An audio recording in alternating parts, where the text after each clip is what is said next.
How are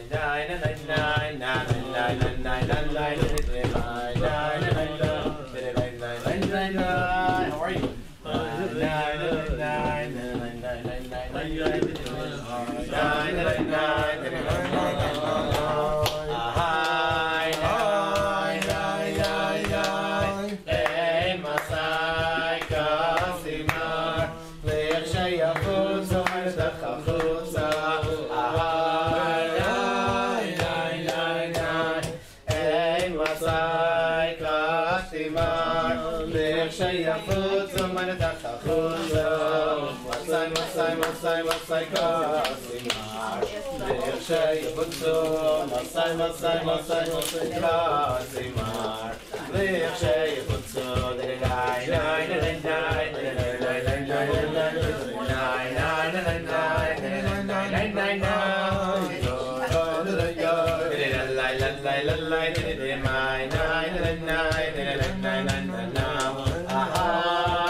Take the chair away. It's a little stuck over there. Yilfi. Put the jacket back up. Is that your jacket? Add your leg back of the chair. Very good. Is there room here for another one? You can put it on top of another chair if we need it. Always take it out. So if I give you the test. L'chaim. Does everybody have l'chaim? In Chabad, we say on this day, we say Good Yom Tov. Considered a special chag, as we'll soon explain. But in the meantime, in order to warm up, this is the gasoline are you late? You're leading the way. Coming around. In the meantime, we'll sing another nigun. This is one of the nigunim from the. Would you like some? Just a bit. Just a bit. Okay. And the one of the nigunim of the Alter Rebbe, which hopefully most of us know, and if you don't know, you'll learn it now. Where are you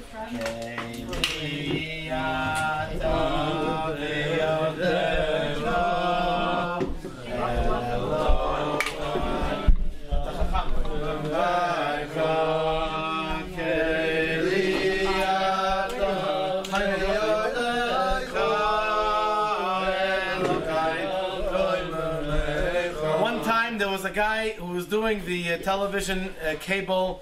Welcome, Bruchim Abayim. Just be careful of the wire. Here, Bakasha. Over here. Back seat. And he was standing maybe 10 feet in front of the Rebbe, and the Rebbe smiled in the middle of Farbrengen and went like this. Pour some l'chaim into your camera. Now, only if the Rebbe says that do you try that, and nothing happens to the camera. So Mordechai deserves a special l'chaim for broadcasting this Farbrengen, hopefully, and many other Chabad events on our YouTube channel. We're almost up to 1,000 videos. Baruch Hashem.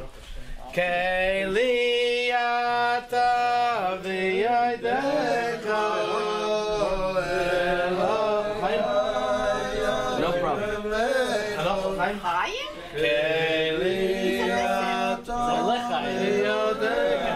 We say a lot of l'chaim, not necessarily drink. This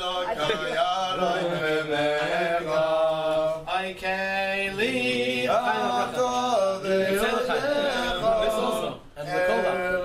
It works. Over here at Rechavia, also the ladies section always says l'chaim. It works. Perfect.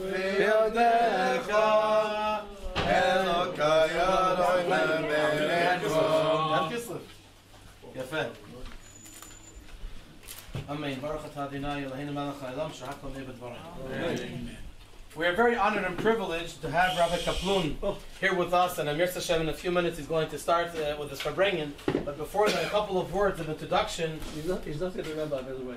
For me, in Israel, every guy is a rabbi and every woman is a rebbitzin. I'm not a rebbitzin. Little do you know. I'm a tzedekis. Little do you know. In addition to the rebbitzin, you're a tzedekis. But it starts with the rebbitzin. Okay, and so today is a very special day of Yud Tes Kislev. Yud Tes Kislev is the day that for a while, beforehand, the Misnagdim that opposed Chassidus, they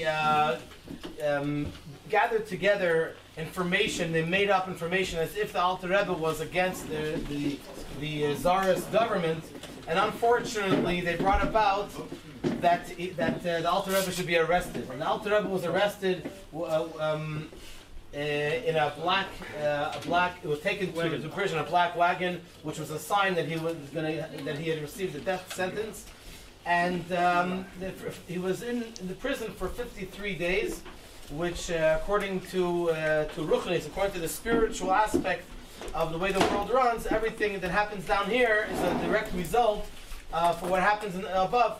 And so there was apparently a kitrug. There was how would we say kitrug, Rabbi Kaploun?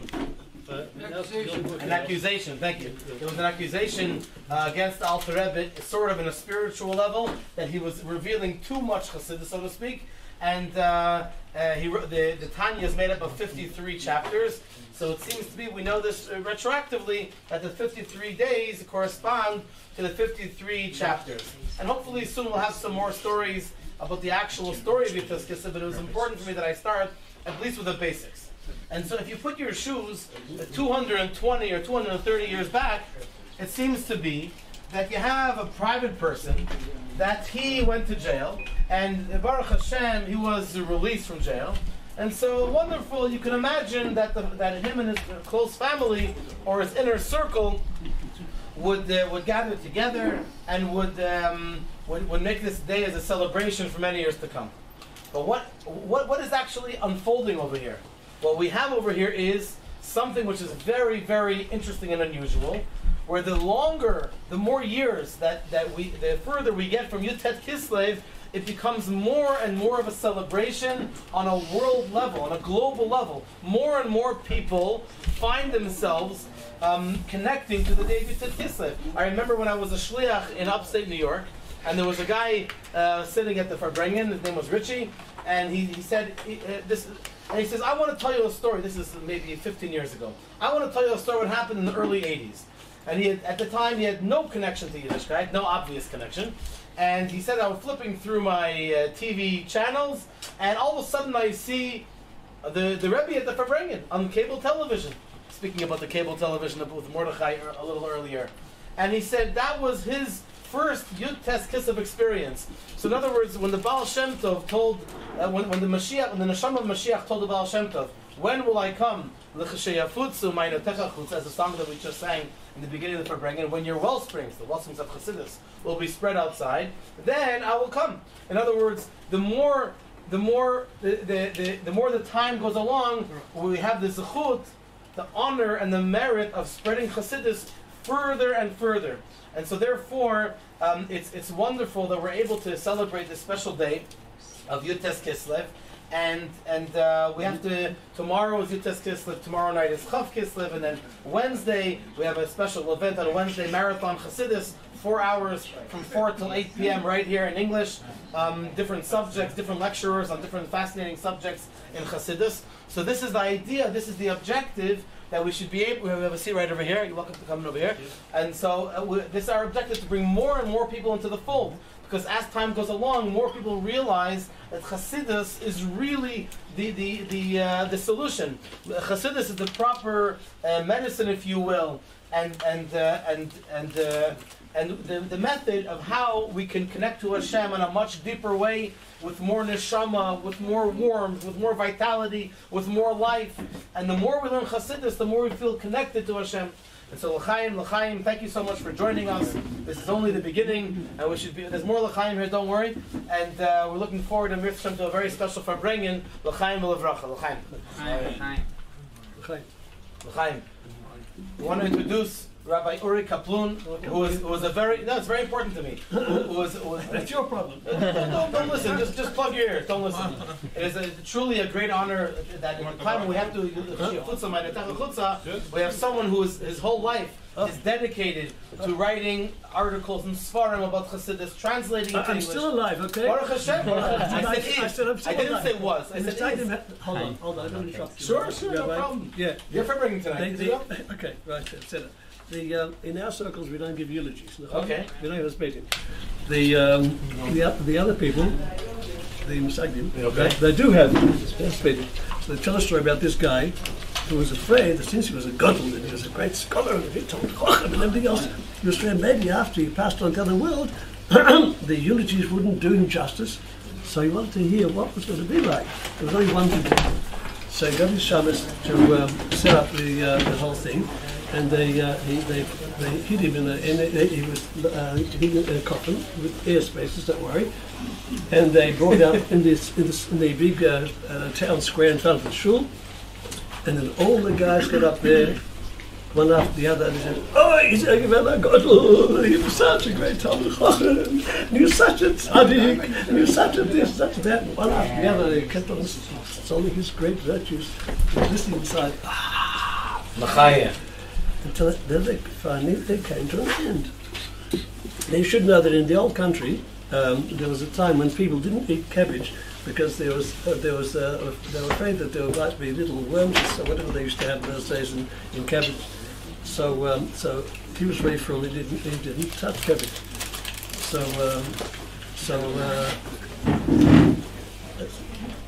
Go ahead. So he said he's waiting and waiting, and he sees they've come to land, and they haven't mentioned the most important thing. So he's exasperated. He jumps up out of the coffin. He says, I'll say in Yiddish first, and wegen Zerzen nicht essen, Kreuz auf der Gonisch, about the fact that I was so pious that I didn't eat cabbage for 14 years. You've got nothing to say? So that's Ich lebe noch. Baruch Hashem. Happy years. I'm still very much alive and waiting for Mashiach. Baruch Hashem. Okay.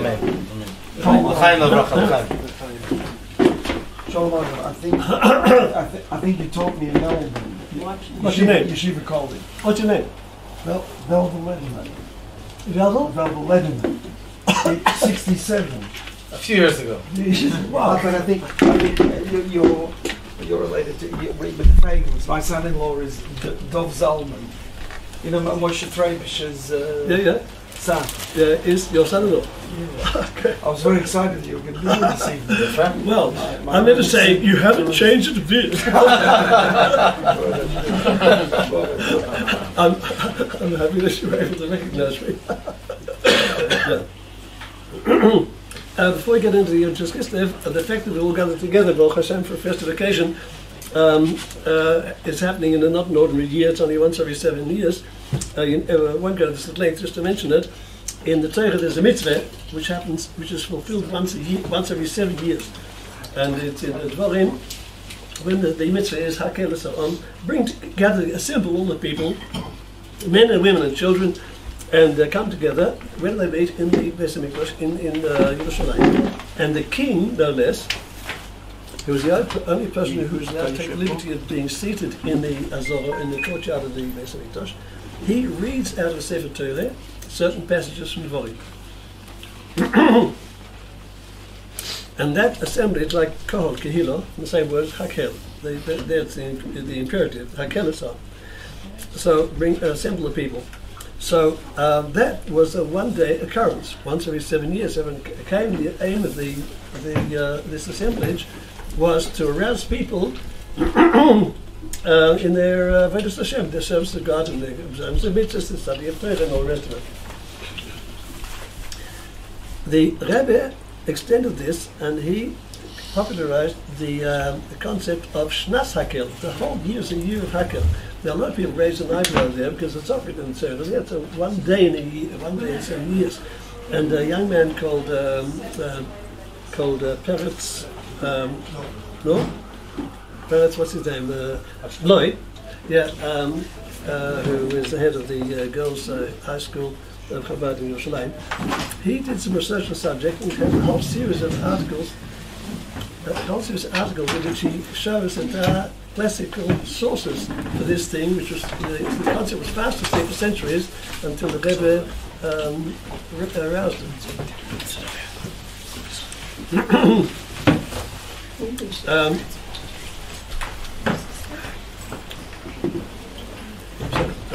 You're doing great. Okay, now.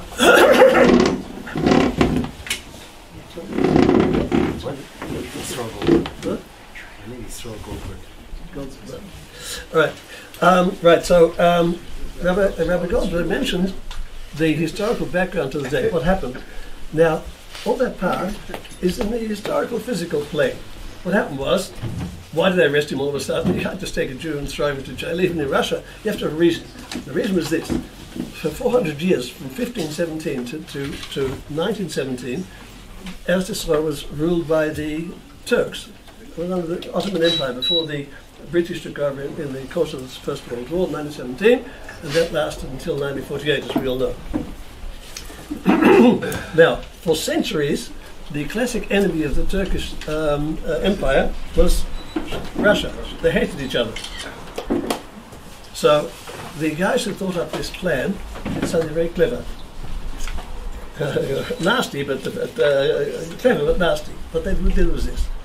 They found out that the Alter Rebbe was sending funds to the scholars whom he sent to study in the north of Eretz Yisrael, like Menachem Mendel of Vitebsk, who came in 1777 to Tzfas, Tveria. So the Alter Rebbe sent a big group of Chassidim to study in Eretz Yisrael. They settled here. Some of their offspring are still around, very proud of their heritage. In Mea Shorim, the people who traced their ancestry back to that group of Chassidim came out from Russia and settled here in way back then. Now, so of course they didn't have a penny to live. Even the people who worked full time here barely had bread to eat. So he used to collect funds. The Alter Rebbe used to collect funds. By the time the first of North of Tanya, he collected funds and sent them off to Eretz Yisrael. So what they told Tsar Paul IV, I think it was, they told the Tsar, here, this Jew is sending funds to your enemy, the Turkish Empire. Right? So if you're Tsar before, you don't know too much about the difference between a Kolonnik and a Turkish soldier, but still, that's what happened. It worked. So they put him on trial, they sentenced him to death, and the rest of what happened after that you heard. Now, all of that happened in 1798. That's only on the physical, historical plane. Everything that happens down this world is only an echo of what happens in the real world, the spiritual world up there, as was mentioned. And so what happened was that, what was the drama up there? On the one hand, the Baal Shem Tov, the Baal Shem Tov himself writes in this to his brother-in-law that on Rosh Hashanah of a certain year, he had Aliyah Neshama, that means his soul ascended up there. If somebody has a perfectly pure and holy body, he's a tzaddik, it can happen. His soul takes a trip up there to the other world up there and drinks from the divine sources up there and gains Torah and inspiration from there.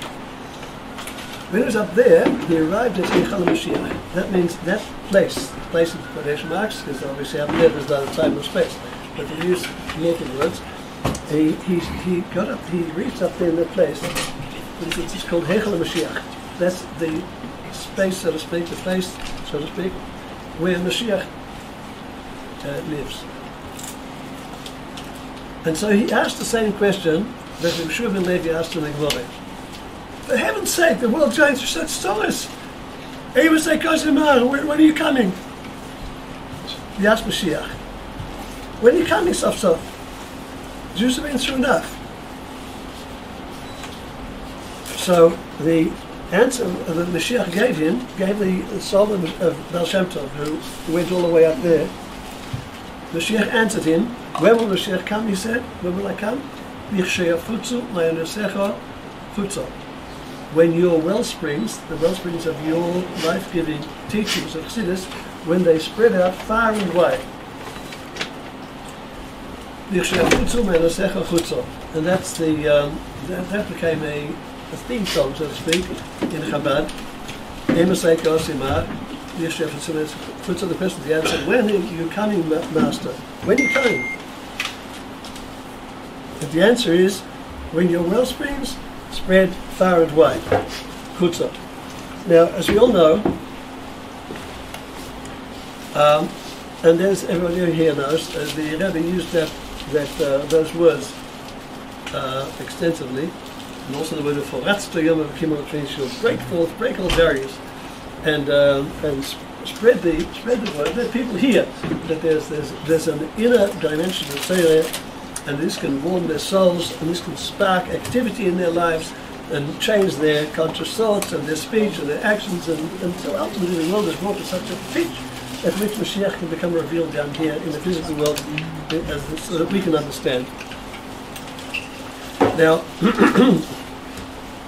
what happened was that when the Baal Shem Tov started doing that, and after him, his leading disciple, the Maggid of Mizrich, the Dov of Mizrich,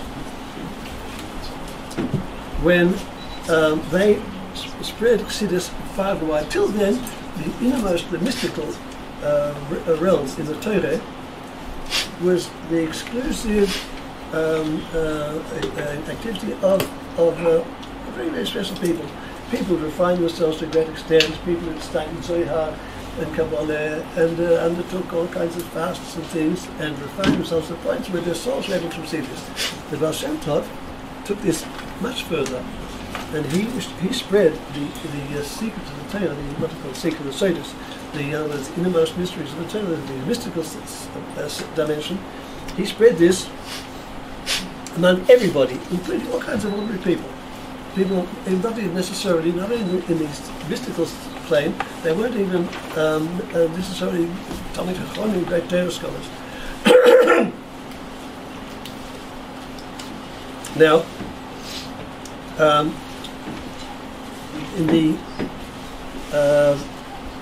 there are people who, very worthy people, tzaddikim, who held that this was a mistake, and that what was happening was that that things that should have been reserved for an elite, of a spiritual elite, were being spread far and wide. And so, even in the heavenly realms, there were voices of quotation marks, that argued the Torah is being brought to a lonely level. All kinds of people who aren't tzaddikim, they're able to plug into the secrets of the Zohar and things like that. It's not appropriate. Until there came a point at which the Reb Pinchas of Koitz, who was also a disciple of the Maggid of Mizrich, like the REBBE, I think it was him who found a piece of paper which had corrected teachings from the Zohar and the Kabbalah, and he found it lying around outside, like garbage goes from it. So, so it was, people argued. He argued that something's gone wrong here. How can one take such a precious thing and allow it to kick around to such a distance that it reaches this point, which you can find imagine a page of Tanya. Imagine you found it lying around in the footpath on the pavement. He was shocked. You pick it up and kiss it and put it in the sefer. He found something like that. He was shocked. So Alter Rebbe answered him by a classic parable. Enjoying stuff. Before we drop. Takes care of all problems. What's that? Takes care of all problems. What did you say? Said it takes care of us. Yeah, I mean, takes care of all problems.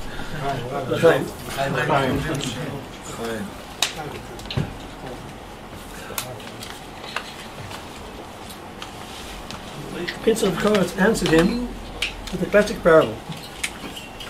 He said there was once a king who had an only son, and that only son he was the crown prince. He was going to take over the throne one day. That only son became critically ill, until they finally found some doctor who said he has a solution. There's only one thing can solve this problem and save the son for him. He said the solution is this: in the king's crown there's one precious gem the whole pride and joy of the kingdom was that the king had this gem, right? Like in the King Charles III's crown, there's the world's biggest diamond, an enormous thing, and every self-respecting British are very proud of the fact that the world's biggest diamond is in the crown of the King of England, right? It's been there for about 100 years. So that was the case. So this doctor said, the only solution, the only way to save this child, is to take this gem, the gem which the whole pride of the kingdom stands, to break it up into put it to fine powder, and to mix it with water or something, and to give it to the child. The child was already on the verge of death. How to give it to him? So the king didn't hesitate. He wants to save his child. Things are so desperate. He had to do it, so he did it. Now the child was so in such a state he couldn't even open his mouth properly. So they carefully poured with a teaspoon, poured a little bit. At least if one drop would go in, one little bit, that would already save the day. The rest of it was wasted, just dribbled down down the sides, down on the floor. So that was Alter's Rebbe's answer. The Jewish people are in such a state. Are we allowed to add? It's not written. I'm just off my own bat. Are we allowed to add? If the Jewish people are in such a state, and we in our day, wow, what can we say about the rate of intermarriage and all kinds of funny things that are happening with our people? Shem Yirachim. So Alter Rebbe said the same thing. The Jewish people are in such a state that even this precious gem in the crown of the king, the gem that the king is proudest of is, even if one drop of it goes in, then he takes the risk that the rest of it is going to go to waste and be blown around the street. Okay, that was the answer of Pinchas of Koritz to Alter Rebbe, to Vincent Koritz. Yes, he said, yes, I'm taking a very bold step and doing this and spreading Chassidus and the mystical secrets of the Torah far and wide, but we've got to save the Jewish people. Now, one of the best known work of the Alter Rebbe, as we know, in which he said what he had to say, is the Sefer Tanya. As we heard a few minutes ago, the Tanya is made up of 53 chapters. It has 5 parts. The original part is the one which was first printed in 1798 is the Tanya proper. And after that there are 3 other parts. There's a Yas Tshuva, the Epistle of Repentance, and Shari Yichud Ve'emunah, which originally was meant to be the first part. By the way, in the printed Tanya, that appears mistakenly as part 2. Some printer put that there by mistake. If you look up the English version of Lessons in Tanya, you find a footnote that explains how that happened. It's very strange.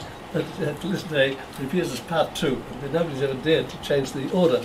It appears in every Sefer Tanya. First you have the 53 chapters, Tanya proper, starting what we spoke about on the way here, right? The Tanya proper, and after that comes Shari Yichud Ve'emunah. It says Chelik Beis, it's Chelik Aleph, should it be? But anyhow, there's proof of that in the introduction to it.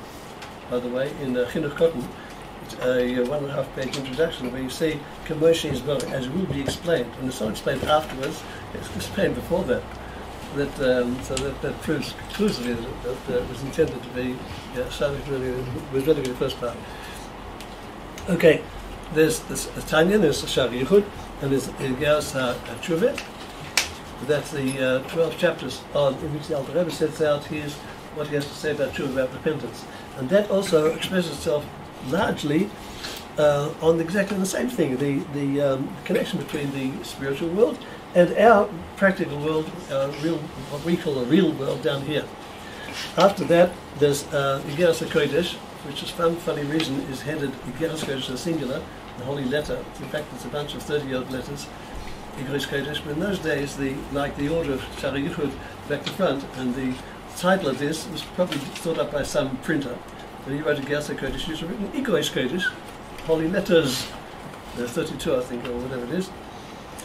And these are letters written at different times about the Alter Rebbe. Some of them are very abstruse and way out, and only serious students of the Arizal and the Mak, and such like, can understand what they're about. And others are letters either to people at large, urging them to do more about Snoke, simply to help their penniless and literally starving brethren. And also, some of them have to do with sending out funds to Eretz Yisrael, which we went a few minutes ago.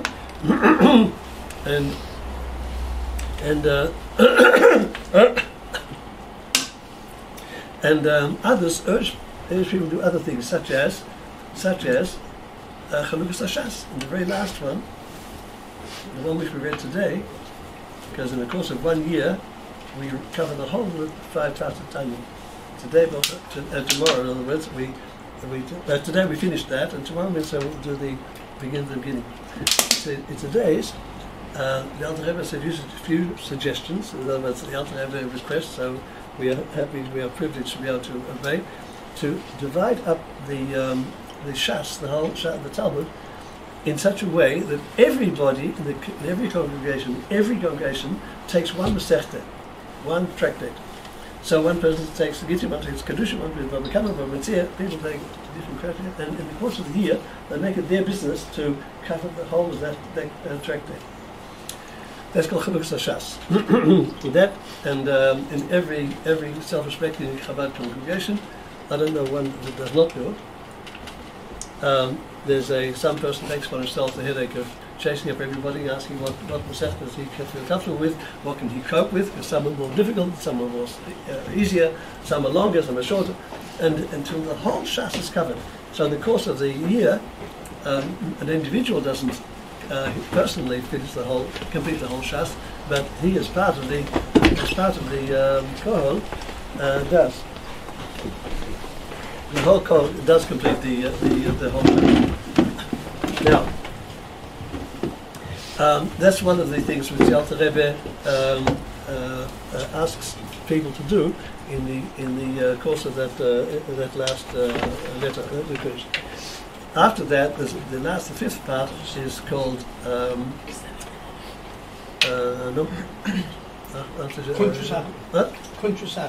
thank you. Kuntrasachin, the letter booklet, right? Kuntrasachin. And much of that is very heavy going for those who are not at home. Some of my best friends, and some possibly at present company also. Those who are comfortable with the varieties of Yizal and the Hamakos Cavalero and all the rest of it. Now, there's an interesting comment by the Rebbe Rashav. I shouldn't be giving an adjective, but it's a memorable comment.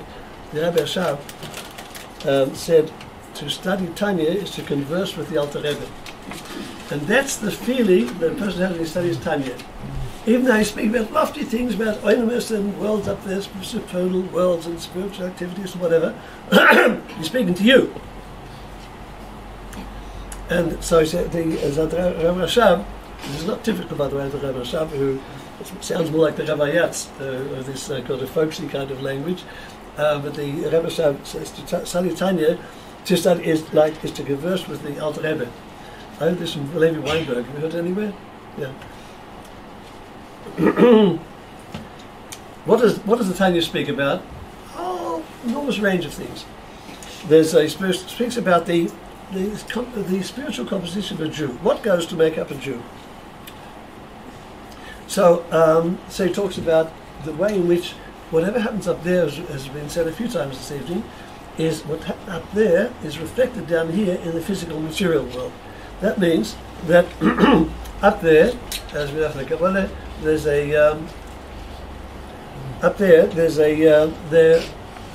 divinity of God's presence expresses itself in the ladder of spheros. We're going to start explaining what spheros are, but they're the stages by which the divine light comes down, so to speak, descends, quotation marks, stage by stage, until down here it's expressed in the physical world. And so there's Chabad Chom with the Das, and there's all the other things. Those, in the same way as there's those spheres, that ladder by which the divine light is gradually brought to this world, the corresponding levels are to be found in every Jew and Jewess. Up there they're called spheres, and down here we're speaking about midas. So in a human being down here, so chesed, for example, is expressed in the fact that a person does acts of loving kindness and things like that. He's kind, he's forgiving, he's tolerant, and all that kind of thing. Those people who are not lovable.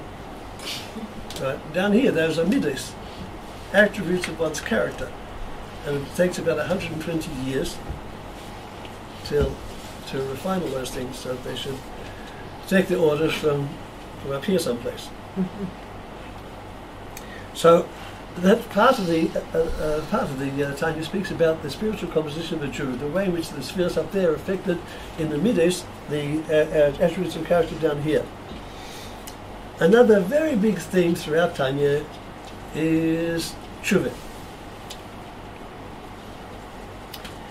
And one of the outstanding features of this is the way in which the Alter Rebbe encourages people. People had got used to for a couple hundred years through the Muslim movement. I'm sure they're very holy Jews and all that. Who might have judged them?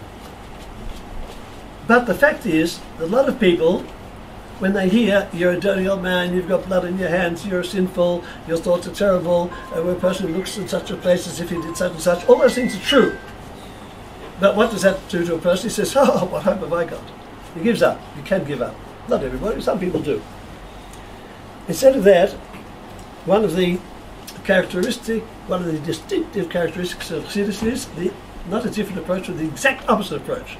Say, listen, man, you are a little spark of God, but that little spark of God within you, that chelik elokam mamish, as in the second chapter of Tanya, that chelik elokam mamish means literally mamish, literally and actually a little spark, a little part. Chelik means a part of foundation marks of God, who is obviously indivisible. But that's what it tells you. Remind yourself. Nachon, you've got your challenges, and sometimes you blow it. God forbid. But you are a little spark of God. And instead of thinking about all the terrible things one's done and where one's looked, one shouldn't have looked, and listened, and what was said and shouldn't have said, and all the rest of it, instead of all that, the Alter Rebbe reminds a person, you have a little spark of God within you. You know all the other stuff I'm not going to talk about, but you're a little spark, and that's what you have to nurture. And so the person says, oh, but I'm such a mess, I've got such a history, don't ask. And so so in chapter 27, for example, the Alter Rebbe says,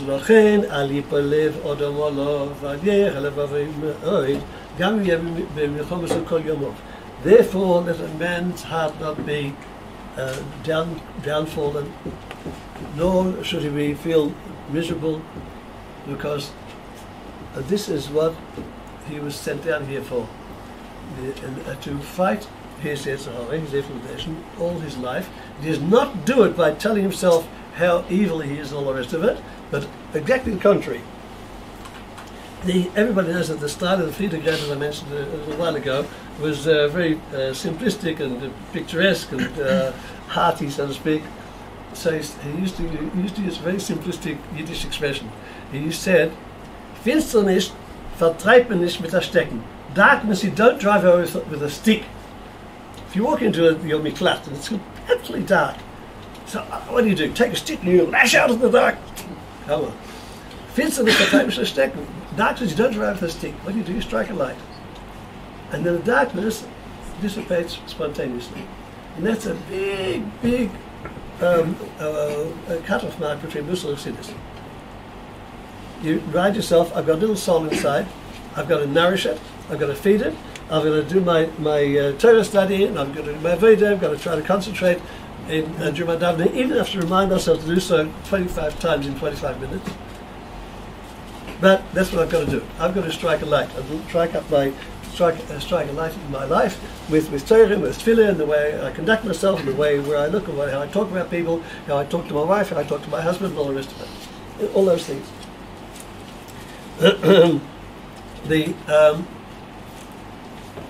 The Alter Rebbe has another encouraging word in the same direction concerning Shuvah, and also very characteristic of the Alter Rebbe. He says, look, supposing somebody says something disgusting to you, or does something nasty to you. It's happened to some of us. Right? I've looked at give examples, but somebody does something really that's unpardonable, so to speak. Unpardonable, big quotation marks.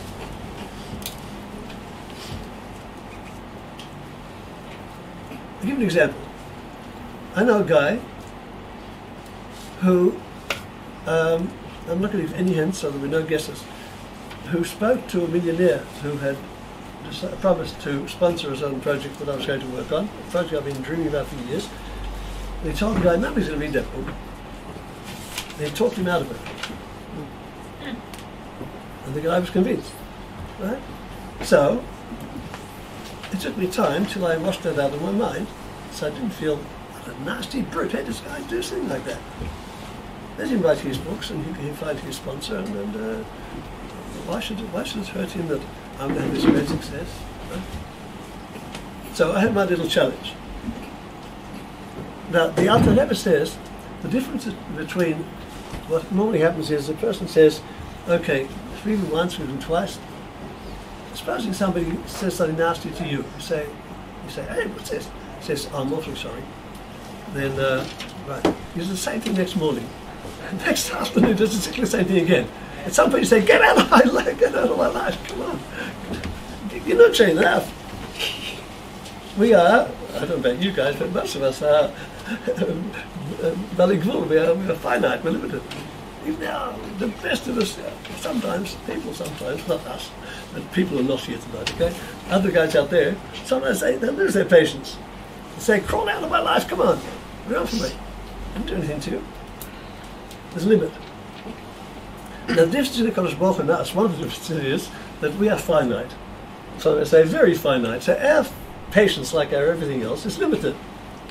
Kodesh Baruch Hu's patience, his capacity to forgive, is infinite. That means that when somebody drives you crazy after a certain time, you just say, do me a favor, just let's keep out of each other's lives. It's not working out. Now the Rebbe forgives the 1000th time exactly in the same way as he forgave the first time. So that you have to be finite, infinite. Now, we are not like that, but at least we can try to work in that direction. All right, another big theme, as I mentioned so far, Tanya spoke about Jewish spiritual composition and working on middays and Shuvah, and the fact that Rebbe encourages people, therefore that a man's heart not fall within him, nor that his heart be sore, even though he may have repeated whatever it is very many times over. For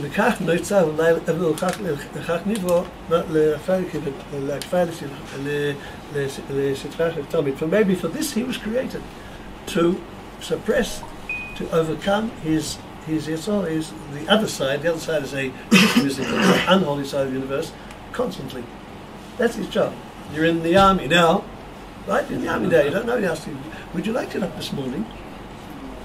No, actually I'd prefer to turn over the other side and wake up at 11 o'clock for my morning coffee, right? You're in the army now. So you jump out of bed and that's it. So he says, perhaps this you were created like to being in a constant struggle. Doesn't mean you're not allowed to enjoy it. It's perfectly fine to be encouraged by one's successes, provided one doesn't become proud, of course. The principle on which all this lies is that me'at or derche abu lechoshech. A little light, a little bit of light, dispels a great amount of darkness. Me'at or Now, if somebody's not convinced of that, then just look around at the things that are being done around the world by shluchim. And right now, there are thousands and thousands of shluchim. Many of them born, I don't know how many, well over 1,000 were born after Gimel Tammuz. They never saw the Rebbe in Gashmias. That, in my humble eyes, the greatest moifus, the American miraculous stories from the Rebbe. The biggest moifus is that thousands and thousands of young people are going out inspired by what they heard or saw a video. They never actually saw the Rebbe. Like, we were privileged. I spent many times in the Rebbe's room. The Rebbe spent a lot of time with me. And so what's a miracle? But this is the biggest miracle. People were born after Gimel Tammuz doing this. Our favorite granddaughter, I mean, they're all favorite granddaughters, Baruch Hashem. She and her husband and their two pitzalach, two little ones, were in Odessa in Ukraine. Everyone knows what's happening in Ukraine. So at a certain point, some tzaddik, I don't know who he was, managed to organize that the whole community should be transferred as a block, the whole community, to Berlin. He rented, or whatever it is, an enormous hotel, and they're all there. So the couple continued doing their shlichus, being the kind of all these Ukrainian Jews who didn't know anything about Yiddishkeit. They kept on doing the same thing in Berlin.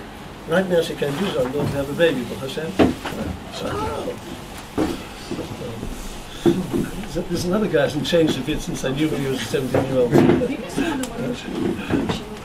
This is Rechavia tell us the stories you've all read.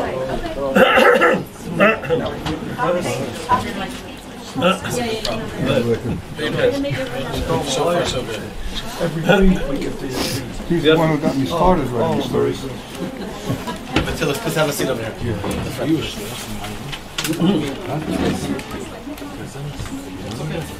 Okay, so here you have a situation.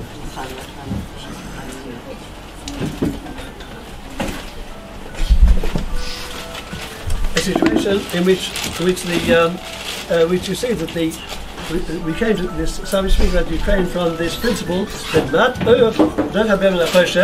instead of saying we're going to set up organizations to fight anti-Semitism or to fight whatever, you fight ignorance simply by setting up another shiur, another one, another Farbrengen, or whatever was happening. Okay. You guys need a breather, and so do I. Okay. Should we sing a niggin? A breather? But this Potem Shal Nafshi, when the Alter Rebbe came out of prison, he said that at a certain time, he described the time, it was the end of the 19th of Kislev, that's tomorrow's date, and however into just for the 20th of Kislev, Potem Shal Nafshi, God redeemed my soul in peace. And these words are borrowed, paraphrased, from Kapitel Nunhei, the 55th chapter of Tilim. And this is one of the 10 nigunim that the Alter Rebbe himself composed, like the first one we sang. No, sorry. Well, again?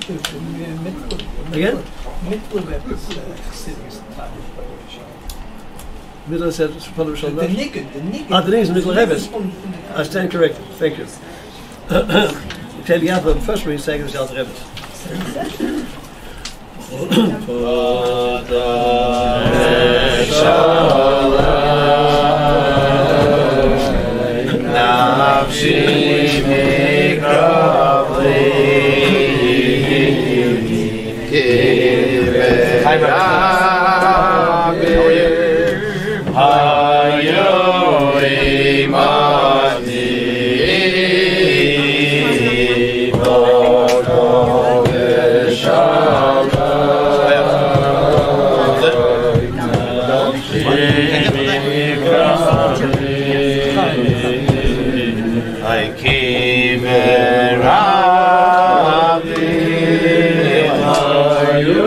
Soon Rabbi Kaploun is going to continue.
Cups. This way we'll warm up even more.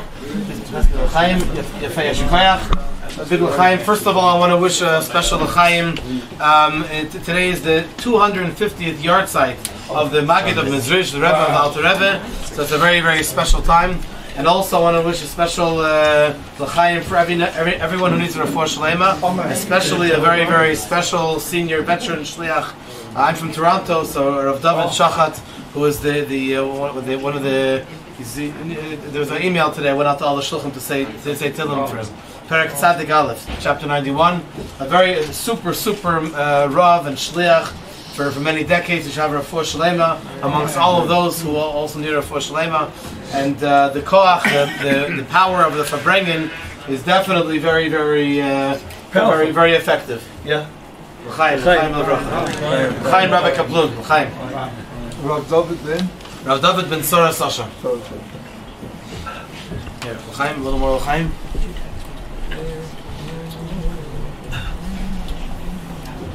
I met him once, because I was in Toronto once only for a weekend of Farbrengen, and somebody there doesn't matter who, said something utterly out of place, something at his expense. And he acted as if he hadn't heard it. Very, very. Not only tremendous Talmud Chacham and knowledge of Torah, but also very Chachmat Chaim. Yeah. He's an amazing. Like a Jew. I remember if I can just say one amazing thing that happened with me with him, Shabbat before Shalema, and I used to do a big Simchas Beis HaSheva when I was in Toronto every year. So we had to build a mechitza. So this is in No Frills parking lot. It was huge, like 3,000 people. And he taught me how to do it. I couldn't believe that our Rav is teaching me how to do this. And he goes, if you build it like this, and then the lights will go through, and then we'll be able to see and make certain things. It was amazing. A tremendous Chachmat Chaim. And that's his great success. He also has a good sense of humor. True. Kind of sloopy. Related to Rabbi After Monday, following the day, they would have a walking session. Oh yeah. There were a lot of people there. So he said, it's limited to one question per person. Somebody jumps up and says, he says, actually I have 4 questions. He said, save it for Pesach. 4 questions. 4 questions given Pesach. Yeah. Okay, another couple of things about the Alter Rebbe we can't speak about, I'm trying to speak about. One of them, of course, is the enormous emphasis on the mitzvah of Talmud Torah, of studying Torah. And everyone knows that apart from Tanya, the Alter Rebbe also delivered umpteen Maimorim, the ones that were chosen for the Likkutei Torah, were chosen out of 2,000 odd, and Torah and a whole bunch of other things, other Maimorim things and whatever. He also wrote the Alter Rebbe Shulchan Aruch. And anybody here who's studied Mishnah Berurah on Hilchos Shabbos has seen how many times the Chofetz Chaim cites the opinion of the Alter Rebbe in his comment on the Hilchos Shabbos, the last of Shabbos in the Shulchan Aruch. Okay. Now, one really outstanding feature in the teachings of the Alter Rebbe, and this has been passed on through the generations, and we have seen it, we still see it now, amazingly, in the Rebbe, is unconditional Avas Yisrael. Avas Yisrael is a motto that everybody likes. Avas Yisrael, I love everybody, but him, the jerk. How do you know I meant you? So this unconditional Avas Yisrael. Now we saw this in the Rebbe 100 times.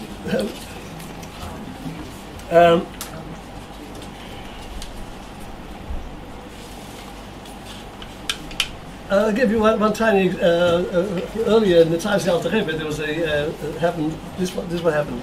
This was Shlomo Chaim, under whom I was privileged to study in 1970 and 71. He was mashpia in the yeshiva which is in Chabad, which was in Lud. So what happened was, in the times of the Alter Rebbe, there was a certain shtibel, an informal prayer house. There was a certain shtibel of Chabad Chassidim, and there was one guy in the community who got himself into trouble and did all kinds of not nice things, and he used to insist on visiting the Chabad shtibel. And so the Misnagdim at the time, the Alter Rebbe's opponents, used to say, just look who these tziddim are, look at the kind of people who go there. He was the local bad guy. And so, since he was bringing such a bad name on the community, so the guys got together to see him, and they told the Gabon, you got to tell this guy not to turn up here anymore. He's messing up the name of the Alter Rebbe and of the Chassidus. You can't have him coming here all the time. He'll say, oh look, this is what the Chabad guys are like, because he was the local bad guy. So, but before they did something as drastic as that, they decided they've got to ask the Alter Rebbe. So, one of the Gabroim, when next time he visited the Yadi, he told the Alter Rebbe what the story was, and the Alter Rebbe asked him a question. He said, tell me, when he's with you in your shul, does he do averes? Does he do sins? No, he doesn't. He said, fine, so why throw him out?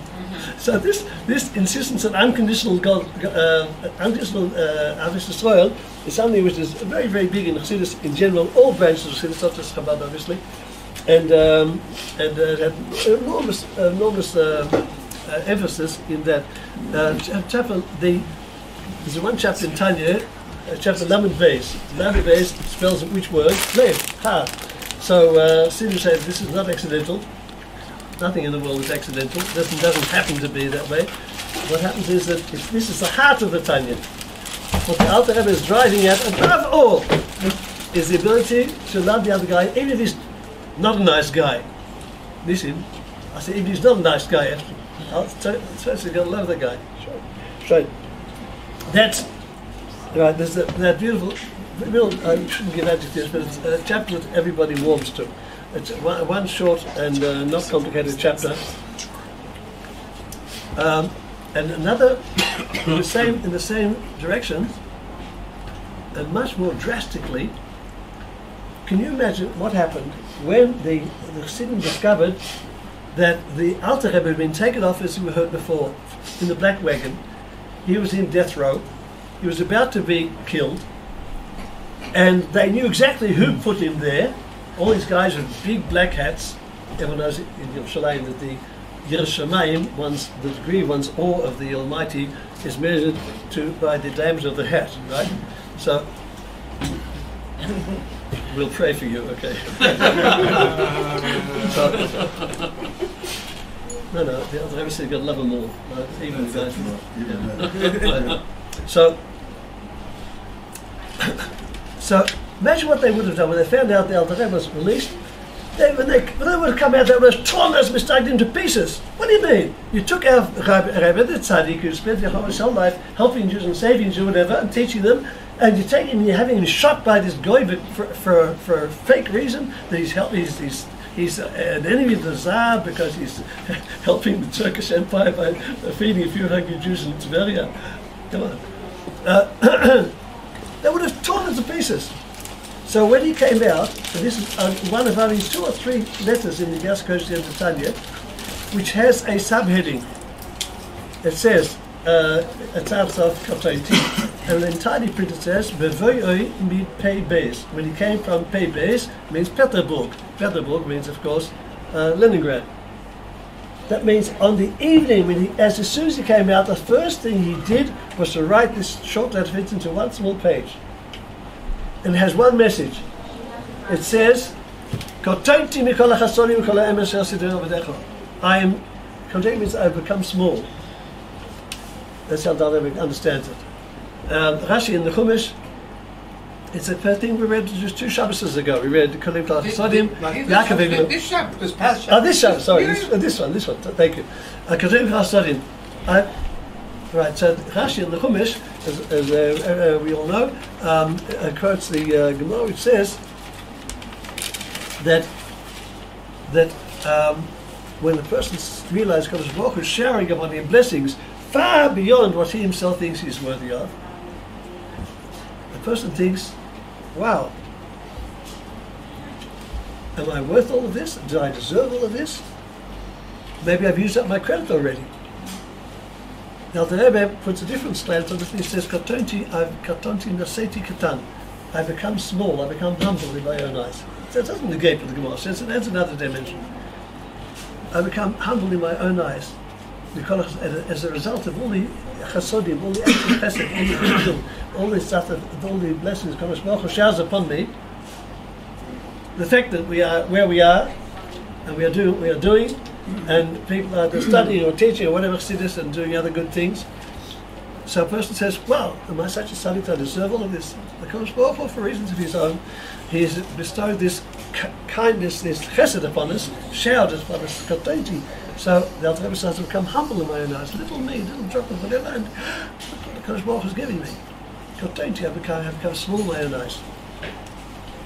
At the end of that same little letter, he says, therefore, anticipating what the Chassidim would have done, I said they would have torn those Messiahs into pieces, as if they didn't deserve it. About to imagine that, about to take the tzaddik and have him shot by the goyim for a fake reason also. So what happened was, he writes there that he says, on no account is anyone to open his mouth wide and to speak aggressively to them, or even to not to shout at them, not to make any kind of reaction like that, but to approach them with a loving heart. Would you believe? How the Alter Rebbe could make such an impossible demand? You see, they didn't do it. They did it.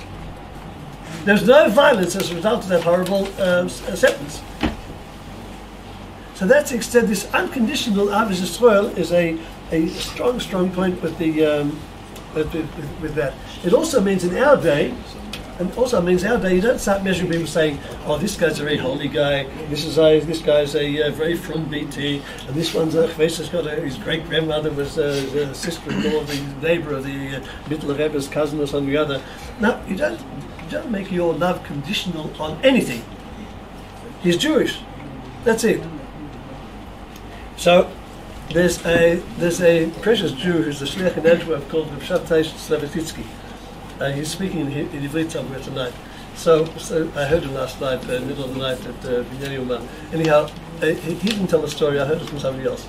What happened was at once he finished David Shaches in his Chabad house in Antwerp, and when you go and leave shul, he takes his shul with him because he might meet a Jew. So he sees he passes the gas station. He sees a young guy there.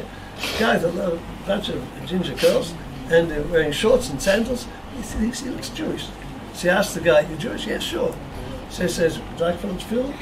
"Sure," but in Yiddish we say, which means literally doesn't know how do you eat it. This is something you eat with a fork, with a spoon. You know, so you know. So he said, "What do you do?" So I pull up his sleeve. So he says, "Baruch, Ata." He doesn't know what the next word is because he went through Israel's great educational system, Shem Yerachem. A person goes through 12 years of schooling in the 5 schools in the country, and then go through 2 degrees at the Hebrew University, and not know the 3rd word after Baruch Ata. I'm telling you experience. Because any Babish who's gone out with Mitzvah still knows what there's new, and they don't know what the next word is. They can't complete the Pasuk Shvei Yisrael. And we'll talk about that some other time. Because it's a shrek. It's not the case in Australia or any other normal civilized place where kids are allowed to say Modani in the morning. In Israel, it was banned from the schools. You can't start the school because it's called religious coercion. Right? Anyhow, I hope with the new government, maybe some of the what we call the holy guys, instead of thinking only about their budgets, will also think about Yiddishkeit. So, at the moment, there's no Yiddishkeit of any kind, no trace, not even Tanakh. The Minister of Education, who was appointed by the late lamented, now he's about to move off, the one who's been Prime Minister for half a year, is a lady. The first thing she did was to remove Tanakh from the list of compulsory subjects for the matriculation.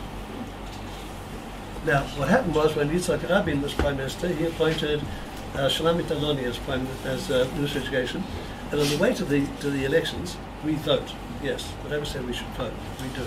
So when elections, we saw a big poster with in your hand.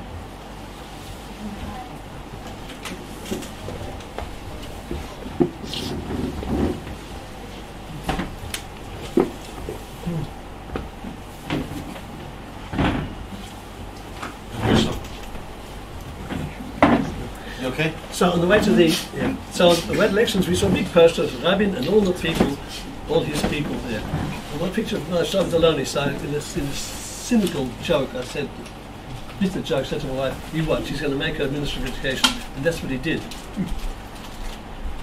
The first thing she did, she's the one who took off Jewish Tanakh from the compulsory subjects. And this one, the new one, Shasha Biton, what she did, they even had Jewish history. You don't need to know that. So if you ask a graduate of the Jewish system, what's the word Rambam mean to you? Of course, everyone knows. The name of the big hospital in Haifa. So it's Halavai should be a joke. Anyhow, that's by the way, close parenthesis. Now, so this guy, I'd like to watch this film. no law. Good Israeli answer. So he says, Baruch, Baruch, Ata. He tells them the rest of the word. He says, Shema, just the next word. It means the education system. Isn't it? After Shema, you say Yisrael. After you say Hashem, Elokeinu, Hashem Echad. Who needs that? So he says Shema Yisrael, and the guy crazy what he's saying there, and whatever he's happy he's done the mitzvah. He says mitzvah is the word litzavte together, so it connects your soul with the Kadosh Baruch Hu, the Creator. Very nice. The guy says, "Okay, fine, thank you very much." He goes back to his work as a worker in the gas station. So Shabtai rolls up his film and he goes off. He just walks a few yards away, and three very holy guys, because Antwerp is full of very, very holy guys, and they say, how's this possible? You take this Eichene Velis, Mechalel Shabbos, this take this guy, doesn't give any mitzvahs, doesn't have verse, and you put the holy field on him? So Shabtai He didn't even wash his hands. Yeah, no. So Shabtai says, he's a min v'neched of the Divrei Chaim. He's a direct descendant of Divrei Chaim, is the Chaim's sons. He was a collaborator of the Tzemach Tzedek in the middle of the 19th century. Huh? A very great tzaddik, great Rebbe. Yeah, big, one of the big major, best known tzaddikim. So of that century. So Chaim's sons. The joke is, he's a direct descendant of Divrei Chaim, the Chaim's sons. I said, oh, I don't know, we didn't know. Oh, sorry. Why didn't know? They walk back humbly like this, He lets them go around, he walks on the way. Then a few years later, I forgot, I'm sorry. I got mixed up, he tells them. I'm sorry, he's not an introvert. He's an angel, not a Chaim's sons. He's an angel of Avraham Avinu. So that's a characteristic reply of Rabbi Shechassid. And that leads us to another big question, which we've already mentioned. The amazing thing is that even though something happened on Gimel Talmud 94, there's this amazing thing called hiskashrus, which means a bond of souls, a loving bond of souls, between Chassidim who were born even after that time and never saw the Rebbe, with the Rebbe. Now that's been going on since the beginning of Chassidus. That's been a cornerstone of the Chassidic tradition, the connection of a Chassid with a tzaddik. Because if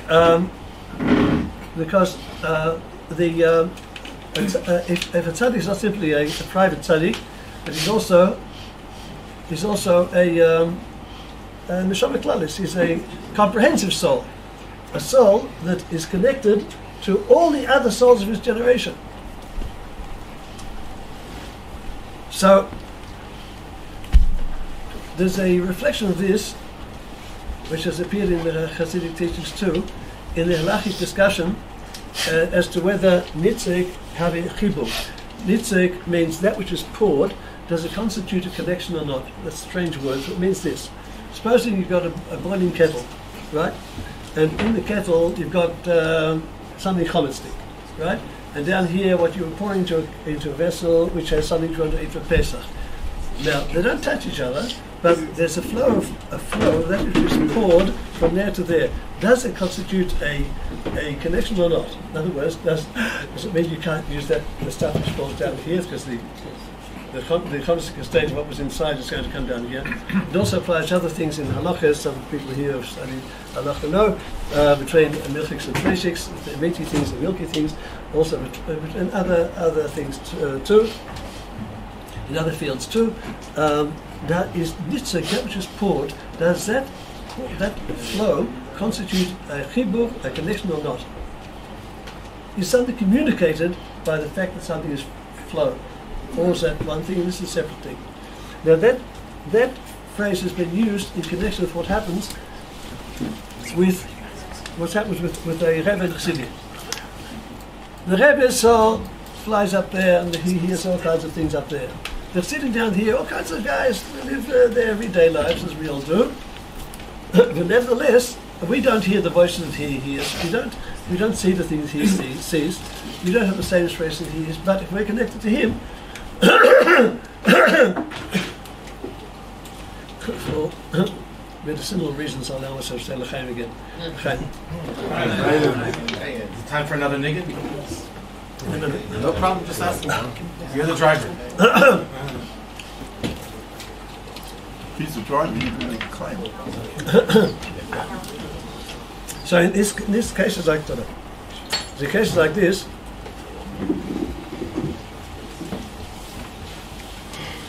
the bottom line of that discussion, but in the debate in the Gemara is that Mitzvah Chadach Gibur, that which is poured does constitute a connection between that which is in the kettle, which didn't touch what's down here, and when it flows down, that connection constitutes, that flow constitutes a connection.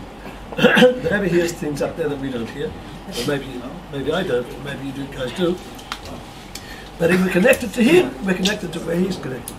And that's an underlying principle in all every branch of Chassidus. That the connection to a tzaddik enables a person to rise to heights which he himself could never have approached. Now, in order to do that, one can't stay in one's present state and hope for the best. I was privileged to learn from age 11 until 23 with a wonderful Jew called Rabbi Pliskin. Many people have heard of Mendel Fuderfast, yes? Yeah. Okay, so Mendel Fuderfast and Rabbi Pliskin were buddies from this age, in the cheder, underground cheder, till their old age. I visited Rabbi when he was in his old age, and Mendel, who could barely walk, used to walk to the Kingston subway station every day to sit with Rabbi, who was an Abraham. He looked after by a wonderful Satner institution for old folks. He was in a very weak state. It was very sad to see him that very young. He was a young man, and all the way through the middle age. Anyhow, so Reb Abbe, like all these other Russian guys in which I grew up, Reb Abbe never spoke about himself. Whatever stories about any of these guys, in almost every case, I heard them other people. I say, you know this guy? He did this. Not in his presence, of course. I'd say, God, go to say the big quiet, right? But so, I remember two things in the course of all those years that he told me about himself. One was this: he found himself in a situation in which he had to bring home bread for his family. For that, you got to work. But to work, after the Communist Revolution, there was no such thing as private enterprise. You weren't allowed to run your own store, your own factory, your own workshop, anything. Everything belonged to Mother Russia. Everything. So you couldn't take a job. You have to take a job, you have to have an identity card. Now, who's ever heard of Lubavitcher Chosim who had a kosher identity card? They're all fake, all bogus, right? In fact, I know friends of mine, this guy had 3 daughters, he had 3 sons. But they had to cross the border, and they finally were able to leave Russia through Poland in 1946. 46. So when they said, okay, these 3 kids, right, they're yours. It's all together. You're now called Abramovich. Get it? What's your name? Abramovich. Huh? Abramovich. But your name's now Pliskin, whatever it was. And they kissed us. Ever they had fake. And they kept on changing them because otherwise they were being hunted the whole time. Avram Mayor, had 10 kids. Each of the 10 kids was born in a different town because he was all his life running from place to place. Every kid has a different through Russia. All in Russia, all different places. That's typical. Okay, so Rabbi Pliskin found himself in a situation, he had to bring his bread home. You can't take a job because you can't, when you come to the place, it belongs to Mother Russia. Then you've got to show an identity card. Nobody has can't have a kosher identity card. So he found a way. What he did was he learned how to solder. What does it mean? The poverty was such that people in those days used to use a saucepan or a kettle over and over again until it wore through and there were holes in it. Also, once he told me, he's a nephew of Mendel Fuderfast, he's already he told me that his grandfather passed away of famine. They didn't have a kazayas of bread to put in his mouth. the poverty was unbelievable. So who bought a kettle? It was the great-great-grandmother's kettle. They were rusted, whatever. So he since nobody could afford a kettle or saucepan or whatever, so he got himself some sandpaper. I don't know how he got it. In his own backyard, and there was somewhere in a quiet place, nobody would see what he's doing. And he sat there sandpaper for hours and hours, and until he could he learned how to solder, how to put a metal patch on the bottom of the kettle spout. So that's what he told me. From here on, this is what he told me. He said, so he's sitting there saying, days after days, from morning to night, sandpapering. And he thought, for heaven's sake, the Baal Shem Tov says, whatever situation a person finds himself in, he's expected to learn something in that situation, otherwise Kodesh Baruch Hu wouldn't have put him in that situation. What on earth am I meant to learn from this situation where I'm spending all my days, instead of nice normal things like studying Torah and doing Torah, doing mitzvahs, Farbrengen, I spend my days sandpapering. Up till the penny, he finally worked out what it is. I finally worked out what Kodesh Baruch Hu wants me to learn from this is, I'll say in Yiddish first, as wir uns einsetzen, als Kräften zur Zeit darf man früher gut scheren. If you want one thing to cleave to another, you to him, you want to each other, first of all, you've got to sandpaper a long time. You've got to refine yourself until you remove all the rust. Darf man früher gut scheren, you first of all have to sandpaper a lot. Now, this connection between Rebbe and Chosid, people who have not been run into this themselves think, come on, what's a connection. So I'll tell you a story, and it's not a story I heard from somebody, it's a story that You're not going to tell us the other thing Rabbi told you? What? You're not going to tell us the other thing? No, because there's too many other things.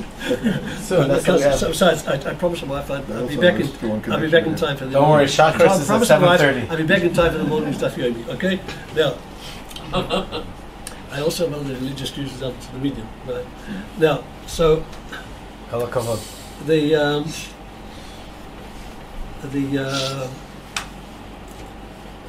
happened was when I was a little boy, I grew up in Australia, in a little tiny place you've never heard of, a little dot on the map called Shepparton, which is 120 miles out of Melbourne. And what happened was that when my grandfather was Shalom, have you ever heard of a book called Avon of Australia? Yeah, sure. I should hope so. I wrote it. Wow. Some people who haven't heard of it even. I'm shocked. I have it. And one day you're going to read it. I really read it. All right, what's the second footnote of page? I haven't sent you to. These are the friends I've got. I didn't invite him, he just came, okay? I invited him. What's that? I invited him. Okay. I'll forgive you. Now, they left Russia in 1875 and they arrived in the north of Eretz Yisrael. They lived a life when he was a child. He had his roots as soon as he arrived in Israel. My grandfather, Moshe Zalman Feiglin, the Rebbe referred to him as the Avram Avinu of Australia. That's the side of the book. Because he was the pioneer of almost all the Yiddishkeit in Australia. Amazing. He wasn't the greatest Talmud Chacham, he was a full Jew.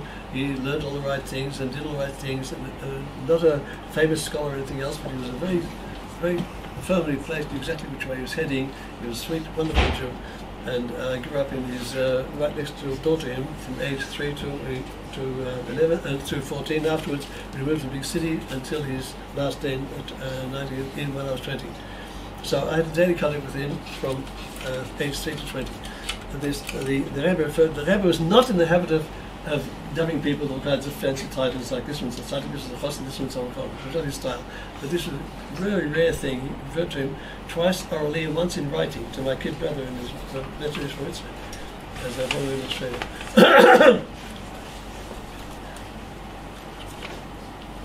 Now, at a certain point, we lived. Shepparton was everyone there was orchardists. What he did was he saw what happened in Melbourne after he got there in 1912. Do you remember 1912? What's good kids. No, so he got 1912. He went to Melbourne, it's a big city, and he saw what the assimilation was going on.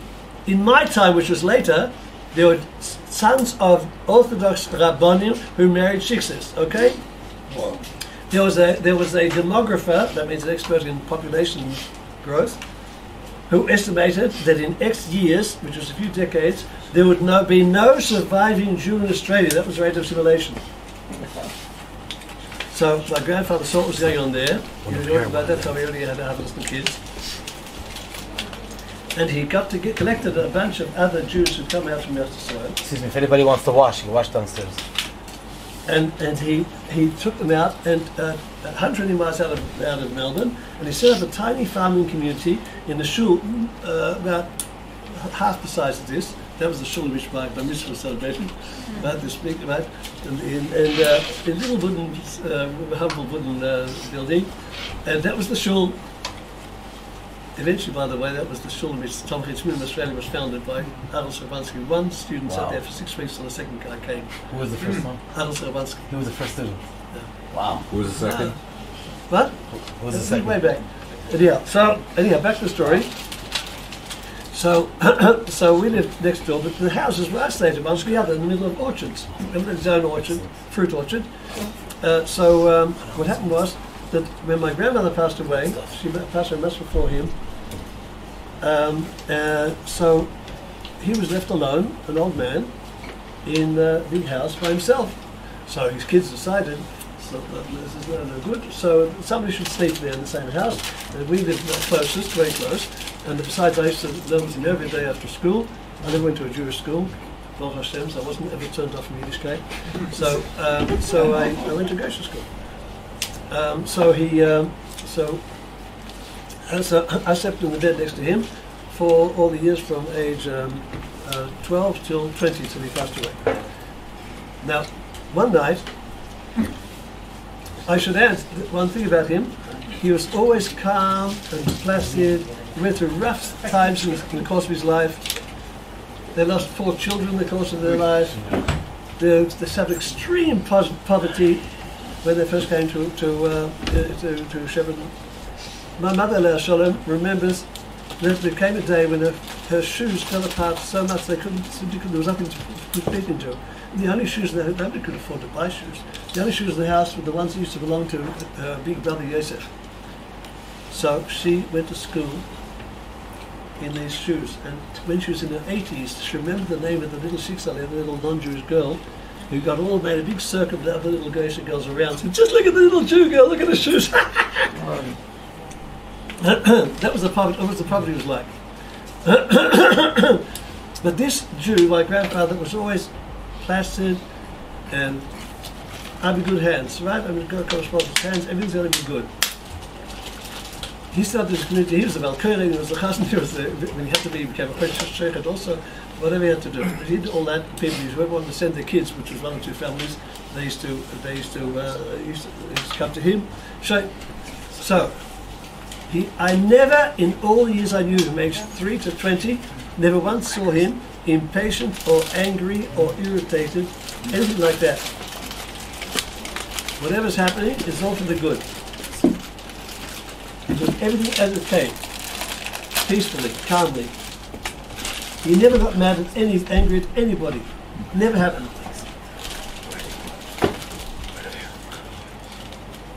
Once only, in the middle of one Friday night, he jumped up in the middle of the night, jumped out of bed, and then the rest of I woke up around to see where he went. He went into the living room.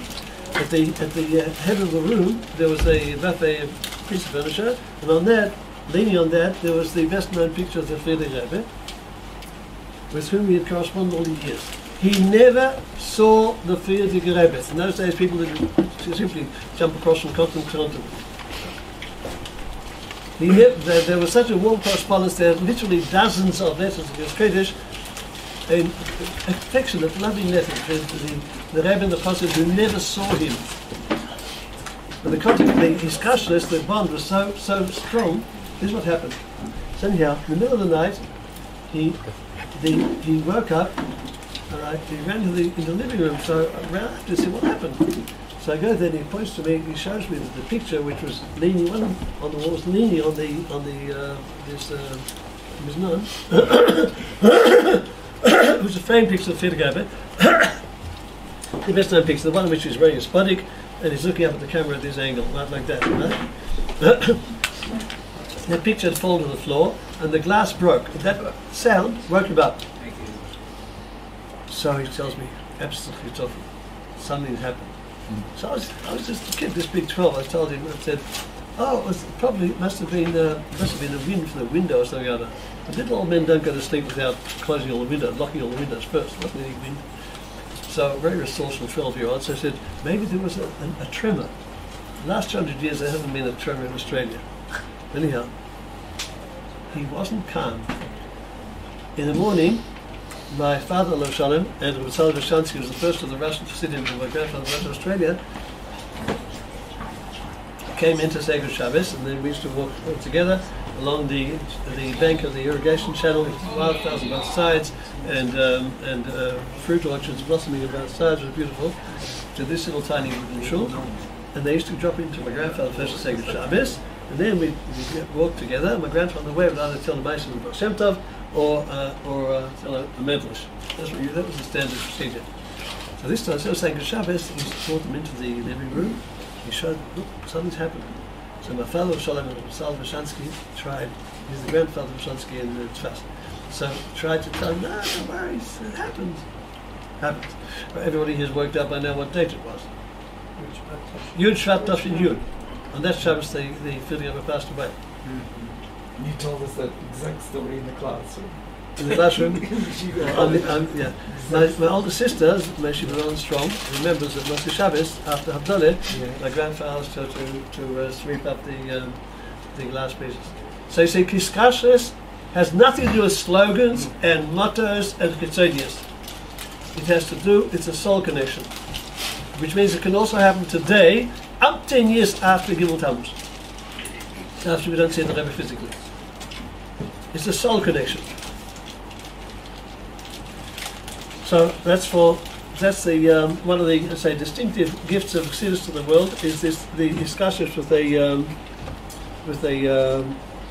that.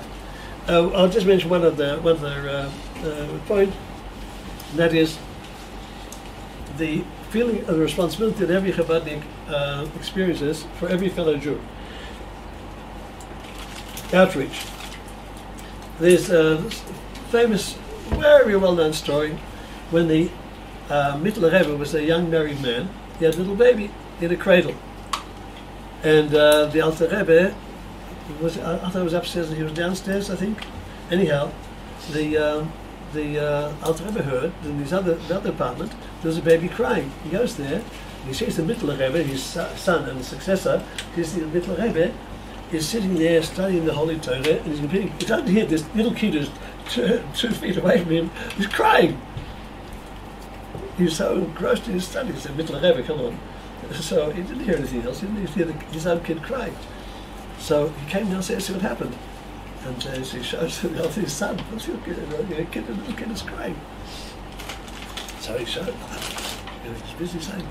So the Alter Rebbe told him that a Jew should always be able to hear the crying of a yeled boche, of a little kid, even if it's not your own kid, obviously.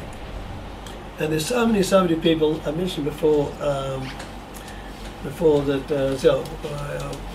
one of our famous granddaughters is a shlicha in Odessa, right? It's not an easy life. There's no kindergarten for your kids, there's no company, you yourself have no company, there's no kosher food, you can't wait till the shipment comes, and you can't have Yisrael, you've got to go, I don't know how far to get it. I was onto the Shalom Zocher, and the young shliach came to Israel because his wife's having a baby, a son of a friend of mine, and he's at the other side of India, not the common trek where all the Israeli backpackers go. So somebody at the Shalom Zocher asked him, where are you, in the places which are commonly visited, where Kathmandu and all that, where all the big seder of a couple of thousand people. Calcutta? What? Calcutta?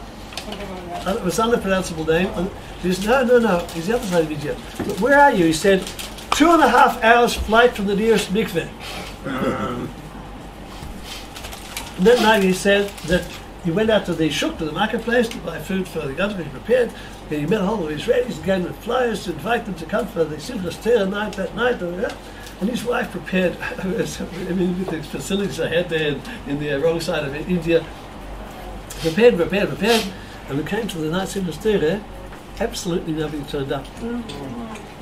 And so he said, it's a coffee's night. So he put a chair in the middle of the kitchen, put a chitas on it, and he danced around it by himself. Because he sees all these young backpackers, they don't even know what they're missing, they don't see stairs, never heard of it. So they got there, they said yes, sure, they didn't turn up. There's an infinite number of stories like that. I'll give you one tiny one. Once when I was in Miluim, reserve duty, I was a paramedic and South Lebanon at the end of the first Lebanese war. So there was a break at 10:30 to 11, and there was some course that day or something other. There was a break 10:30 to 11, so of course every Chabadnik has his film somewhere stuck with him, just in case of spare time. So every Chabadnik knows that when he's in the army, first of all, the big guy, if he puts on film, there's a greater chance that the other little guys are going to do the same. So we all had, we were in tents, and he had a separate tent, this young guy. We were older than him. He was in the early 30s. He looked like a fine, upstanding, a refined, intellectual, Israeli secular guy. He had a separate, tent. And during that break, he lay down on his stretcher, and with a little stool next to him, and he was lying back and reading Haaretz. Haaretz is the most virulently leftist and anti-religious, unbelievable. It's really tough stuff. It's heavy going. In Australia, they wouldn't allow a newspaper like that to be printed because of such internal hatred. Anyhow, but they're line like the New York Times is all the views that's fit to print, right? All the views that fits our views, yes? So you say where Haaretz says Ha'itol b'shel Anashim shechoshvim. It's the newspaper for people who think. Thinking people. Right, thinking people. Right. If they asked me, I like editing, I would have said Ha'itol b'shel Anashim shechoshvim. But they've not yet invited me to share my talents with them. So first of all, I approached his tent, and he's reading Haaretz. He's got this little next to him. So I said, Boker Tov, would like to tell him that feeling, maybe he'd like to put his feeling. Not Todah. He answered courteously. So I said, okay, have a good day, and I backed out. I just walked 10 yards, he calls back, he says, Chayal. So I go back there, he didn't say a word. He just motions me to put this film on the stool. And I thought I'd to show him, no, use the other arm, this arm, no. So he put on the arm, he takes this film and puts it exactly in place, exactly in the middle of where it has to be, and makes sure that the straps aren't touching with 4 there and 3 here, but they don't touch. Says the motion puts it exactly. I pretended not to see it, but I couldn't not see it. I just stood quiet into the whole time. With little distance. So you do see. Then I handed in my pocket siddur, and I thought it'd say Shema. Siddur, that's not saying Bol Sholah. I went through it also. So then there was the time was running out. So that was it. So he took off his film. So he allowed me to put them together again. Everybody has his own way of putting his own film together. He allowed me to put it together. That's how I did. Then I doesn't ask questions. So I said, gave a extremistic, naive comment, which would allow him to answer if he wanted to. And I said, one of the questions, I said, oh, this is not the first time you've put on film. Understatement of the century. So he said, until age 17, like you heard, 17, he grew up in Mershovim. He had lange bias. He wore all the stripes and the stuff and the big thing and the whole works. And then, I don't remember how, he eventually found me to this sweet girl of 17. The only thing I remember about that he said about her was that she played the cello beautifully.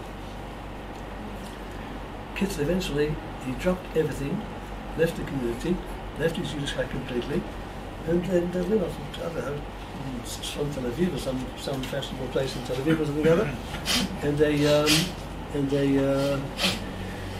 lived happily ever after, and they got 2 kids, and here, first we said, what the da, you know, and they after coming back, they did this. The moral of the story is that when you go out on Mitzrayim, you have no idea whom you're going to run into, because we don't know. You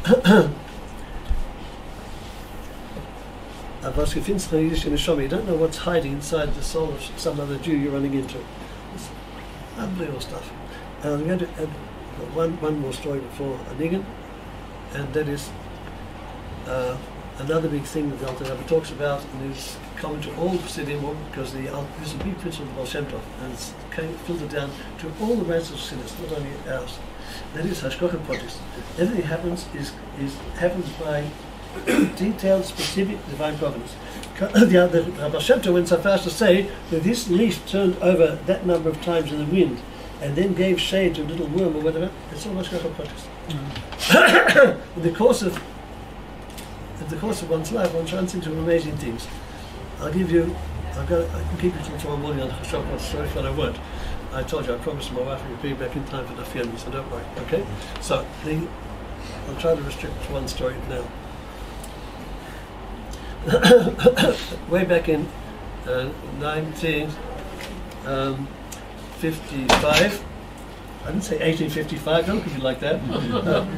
1955, my first year at Melbourne University, and until that was the 100th year, centenary year of the Melbourne University. Until then, nobody ever wore a yarmulke, and I and 3 other guys, all friends, the other 3 all professors. I'm not, but all 4 of us, we wore yarmulkes.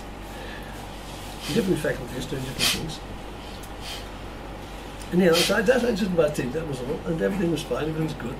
Australia was very tolerant at the time. There's such things as anti-Semitism. Didn't hear a word of it, nothing vaguely like it. It's not part of the Australian culture. Then, things have changed, unfortunately. So that was it. So I listened. It was the public lecture theatre. It was like an amphitheatre, like this, big semicircle. And I sit there someplace. Right. That's part one. The other part, which is shorter, is this. I had a dear friend who became an Australian guy who decided he wanted to become a Geir, he wants to convert to Yiddishkeit. So he learned a lot of Nigla, don't mention names, okay? If somebody knows what it is. He learned a lot of Nigla, a lot of Siddur, and he came from Farbrengen, so he got to learn Yiddish with a very broad Australian accent to this day. But anyhow, and everything else is good. So one day, he finally came to the big day of Giyur. He became a Gil Tzedek. So, my friends and I, the founding generation of Chabad in Australia, we set up a big Suda. It was a Sunday afternoon, a big Suda, 5 o'clock in the afternoon, for the big day that you become a Gil Tzedek of the mikveh that day. And so, of course, and all the Russian Chassidim turned up. And he learned with some of them. He was good friends with everybody. Lovely guy. And so the time came for him to speak. So he insisted on speaking Yiddish. This is what he said. Well, first of all, before he spoke, the night before that, Muli Kulovich, son of Nachum Zalman, and I and this guy stayed up all night in our home. I lived at home, with my parents and family, and I was a bocher then, young bocher. So we stayed up all night for rain. So somewhere between 3 and 4 o'clock in the morning, I say, tell me, what was the first moment that you made this crazy decision that you suddenly want to be a Jew? So I'll tell you. He says, remember way back in 1955, which was quite some years earlier, he said, "You remember Professor Boyce Gibson? I mean, he had that boring old guy, never said one original word, boring guy, and we both had to go through this course." He said, "Remember, you used to sit down there, and I used to sit up there." And I spent the whole year thinking, what makes one guy out of 12,000 students with this funny black thing on his head? So somebody said, "Oh, he's a Jew." So he had no contact with, made no contact with me at all, ever. So he asked around, he learned, until he became Zel. Right. That's the Hashgacha Pratis part. The end of the story goes like this. There's a beer down to here someplace. He's been Mekar of very many secular Jews. So what happened was, he got up and he gave his speech. This is what he said. "Früher bin ich geworden a Babitscher, und später bin ich geworden a Yid." First I became a Babitscher Chassid, he fell in love with Chassidus. And after that, I became a Jew. That's a good little story. Okay, I didn't know. I was sitting there. I thought, what on earth does Kodesh Baruch Hu want me sitting down there, waiting, spending a year listening to this boring old idiot, because I've got to do that course or get do a second degree, but I don't have to do it. Right? I've got to sit there. I didn't know there's this guy up there. He's going to see this, and he's going to basically want to be freer and a Babitcher and Spetter and a Yid. And there are endless stories, but I promise not telling more. Of about stories. At least for now. Okay, the Ikar is that the upshot of all of these things. Why does Rabbi make such a big stir about mitzvah and about getting Jews to do mitzvahs and about getting people to become literate and to learn nicknames and everything else? Because all of this, as everybody knows, is what the Baal Shem Tov was told when he had Elias and the Shomer, which we said at the beginning, when his soul ascended up high, and he asked Mashiach. He went to Hechel Mashiach, where the palace up there, the place where Mashiach is, and he said, "Masay kosim mar, like I'm sure in the Gemara. When are you going to come?" So when your wellsprings, the wellsprings of your teachings, when they're spread far and wide. So the REBBE has used this, as I mentioned an hour ago, very many times, to say that what's going to be Mashiach is getting more and more people to learn Pnimis HaTorah, to do Mitzvahs, and to study Torah, and to go in Mitzvahim, and not to be lazy and stay at home and say, "I'm tired today," or anything like that. L'chaim, everybody. You're the best listeners I've heard in a long time. We'll take a little break until the next one.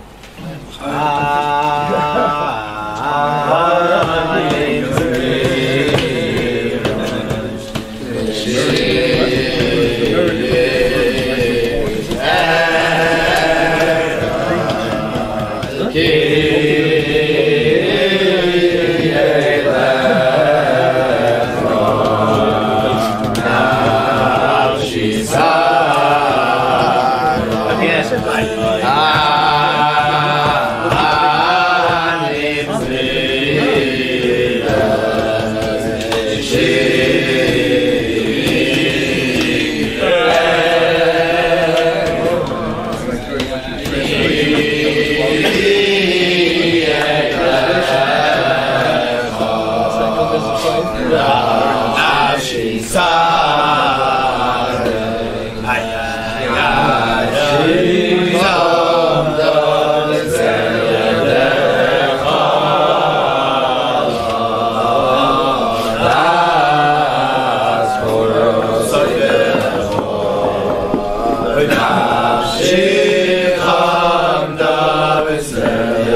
craziest Hashgacha story you've ever heard, you're going to hear now. It's also nomically sheni. It's like this.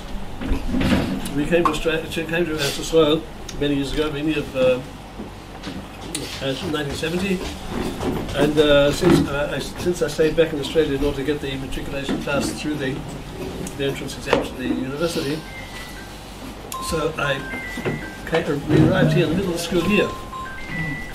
So I taught in all kinds of places part-time, taught English at the Rechavia and the seminar, teacher seminar, Lifshitz, and all kinds of other places. And on the side, I translated articles related to Chassidus and things like that for the Encyclopedia Judaica, which was still being made at the time. In those days, it's unbelievable now. They just press a button, the article's there. And in the entrance, there was entrance hall. There were 6 husky Israeli guys with motorbikes, and they wanted Misha Lubin to send the piece of paper, this motorbike, and send it to him in the other Rechavia. He'd come back, and then he'd call back the next day and say, come and collect it, and come back, right back, come back, collect it. And then somebody would type it up, and somebody else proofread it, somebody else would fix it with Tipex, and then have the typeset. Unbelievable. They just press a button, and the whole thing's printed. So anyhow, so what happened was that once a week I used to go to the 3rd floor to Chabad. He was the managing director of this enormous place with 620 workers. It was one of the biggest enterprises in Israel at the time, magnificently administered. And I'd collect an article that had to be translated. And then they'll type in my typewriter, right? The ribbon, yeah. Right. These guys don't remember hieroglyphics even, right? So, yeah, the ribbon, yeah. In my trusted little typewriter, and corrected it with Tipex, whatever. And, right. So, then a week later I'd go back, deliver that, and collect another article. One day I was on my way downstairs from Rechavia about the lady who administered this whole enterprise, and I was on the way down the stairs, and I hear a young woman's voice. Uri Kaploun, where the hell am I meant to know his phone number? So I turned up, I said 5683334, whatever it was. She said, what did you say? I said, their phone number. Who are you? I said, I'm Uri Kaploun. She almost dropped dead, but she didn't. she grabbed me by the sleeve and dragged me into the office of Rabbi Dr. Professor Levi Yitzchak Rabinovich. And he said, he's here? No. Because he was the deputy editor of one deputy editor of the Judaica, and he was a very warm Jew. And he was, I'm sorry, I missed out a bit. Before she called out my name, I heard the door slam half a floor above me. It was interesting. What I'm in number 2, exactly where Machon Meir was for many years, maybe still is. That was then Ketara, publishers at the time. So I heard the door slam, and she says to the world at large, where the hell am I meant to know where Uri Kaploun's phone number, right? So I turned back and said, Fadris, whatever it was. That's how it was. Right. Then she took about the sleeve, I know it was fly. And she shut the door, and he was sitting behind the table, and he sees me and he says, Etzba Elohim. This is the finger of the Lord, you know. I didn't have a clue what he wanted from me. She didn't know what I didn't know. So I explained. He said, a few minutes before that, he called up his colleague, Rabbi Dr. Raphael Posner, who was his fellow deputy chief, editor-in-chief, and he was in charge of the index department.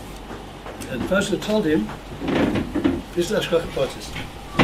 He said, I need another editor for the index. The index there's no computer. It was written by walls and walls and walls of shoeboxes with cards. Unbelievable how they did it. Now it would have taken 2% of the time. Red, all kinds of synonym for red was bold and green. That was their profession. So there are hundreds of people, that could be done in 10% of the people and then 10th of the time. anyhow, so he said, there's a whole floor of indexes, and there was one room of editor's index. People had to decide what goes under what heading and all that kind of stuff.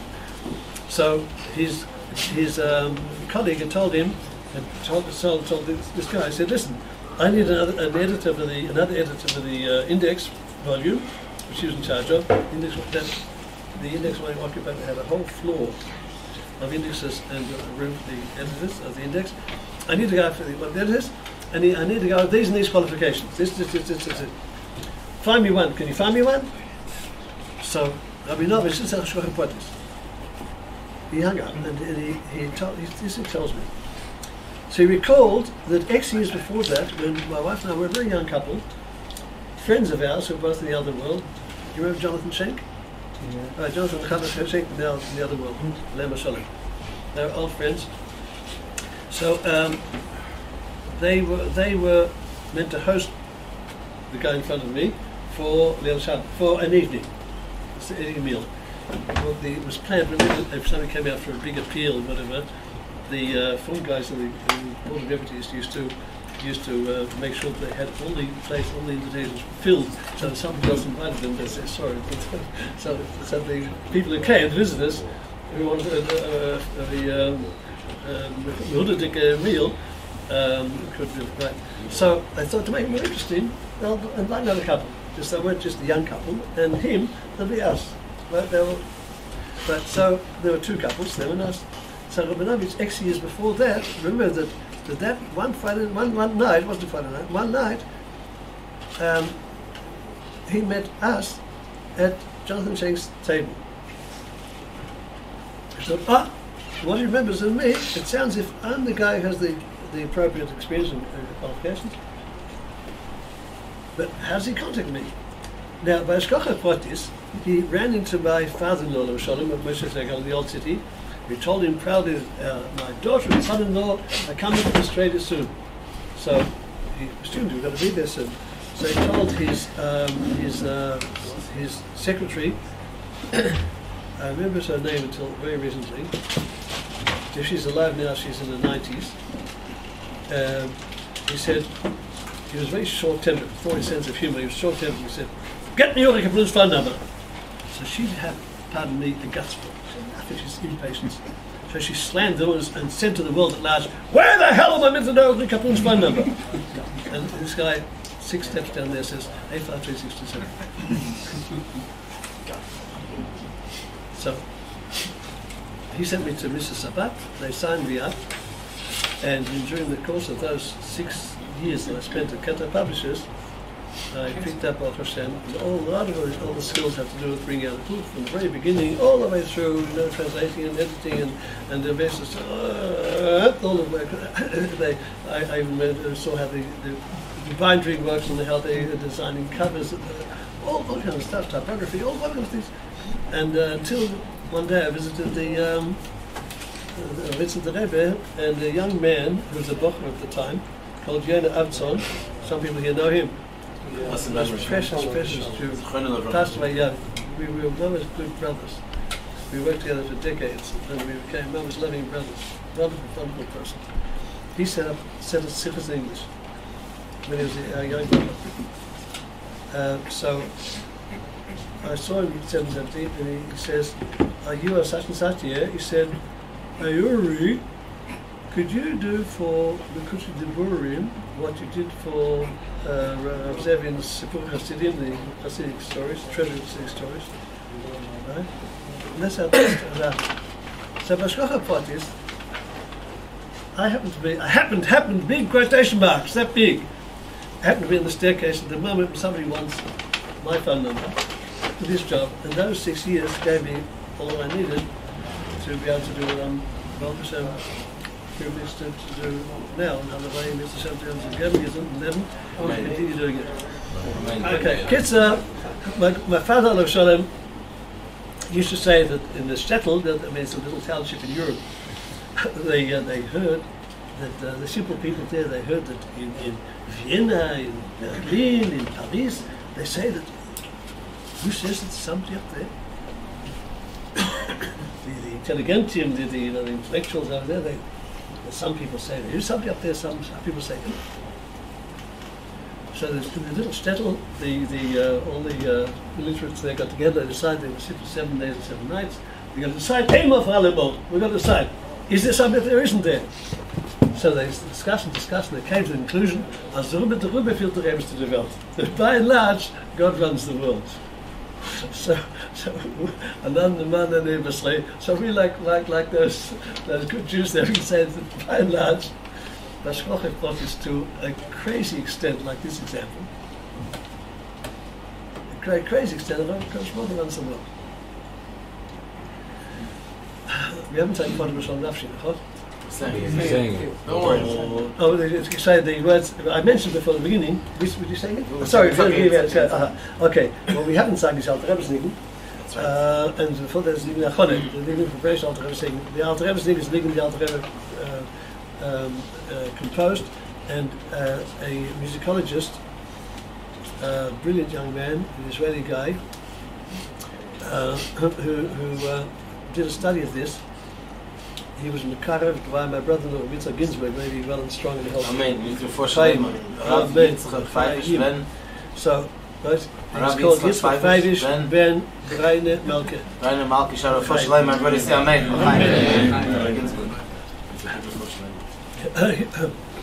His wife and her sisters. Yitzchak Ginsburg had the schus of being Karev, one of thousands, without any exaggeration, of Israeli intellectuals. So this brilliant young man spent years analyzing the Alter Rebbe's Nigen. There's a whole book on the subject which I have. I can't understand half of it. I can play piano by ear, by a little bit by notes, but the skits as a question on this, and he explains what went into this Nigen. There's plenty been written by the Rebbe about this Nigen, about the 4 stages of it, about the 4 elements, the 4 worlds it correspond to, so on.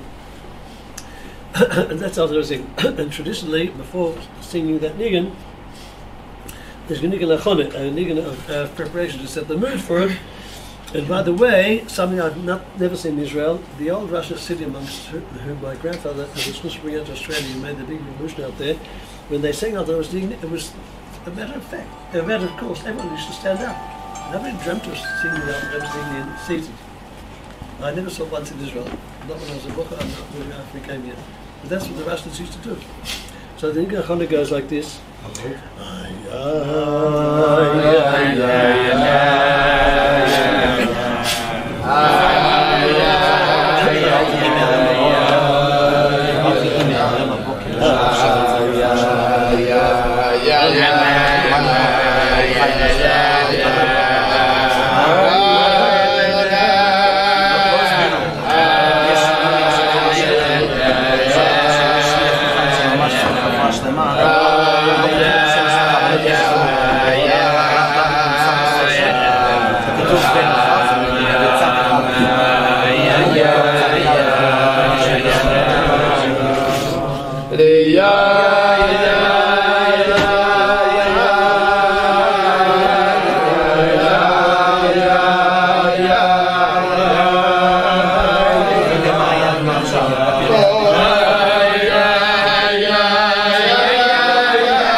Alter Rebbe's niggun. Didi yama mama ma.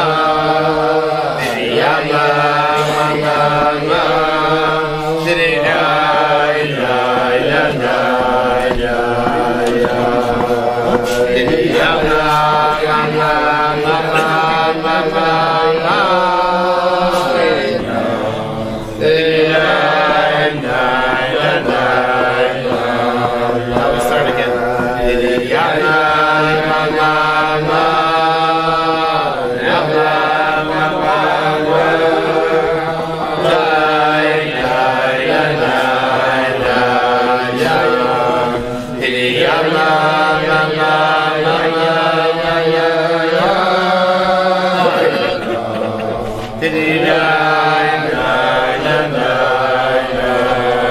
Now is the next stanza.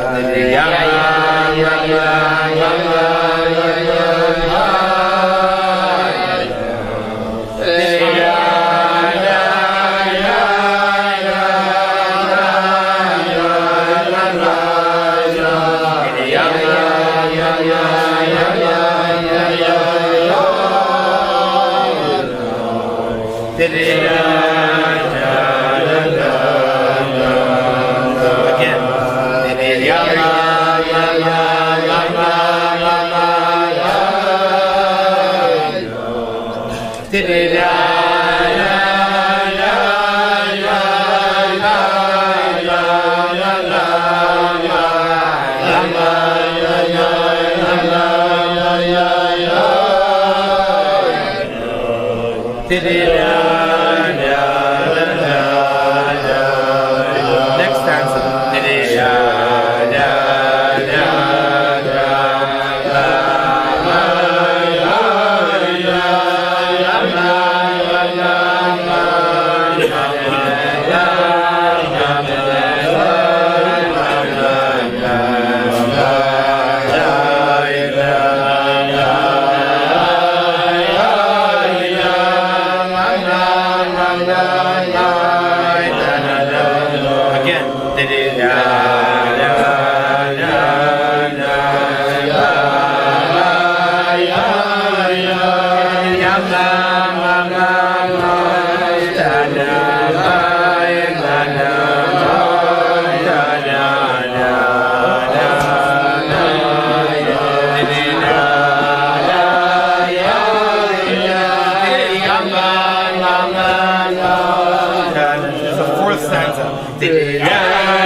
son, the middle of Rabbi Uri Kaploun.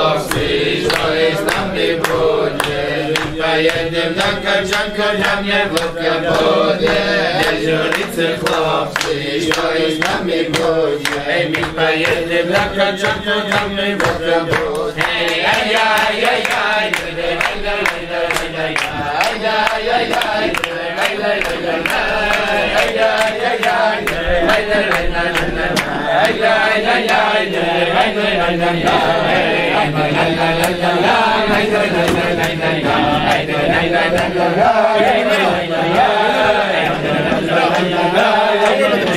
Don't worry about the chair.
Farbrengen is meant to conclude. What do you mean? It's only the beginning. Only the beginning. This is the end of the introduction. Oh, yeah, fair. Yeah. The conclusion, yes, you have to say it. The conclusion introduction. I just wanted, before you say the conclusion introduction, I just want to introduce this. We have over here Rabbi Tillis, who was a master Hasidic storyteller. And Yud Tes Hashem, we're going to hear some stories in honor of Yud Tes Kislev. Vakasha, please have a seat. Really, please have a seat. This is Yeshikoyach. You know what my message? Please tell me. Amazing, amazing. So you're Talmud He's the one that turned me from an amateur into a professional. Amazing, amazing. Please have a seat. Amazing. Where are you going?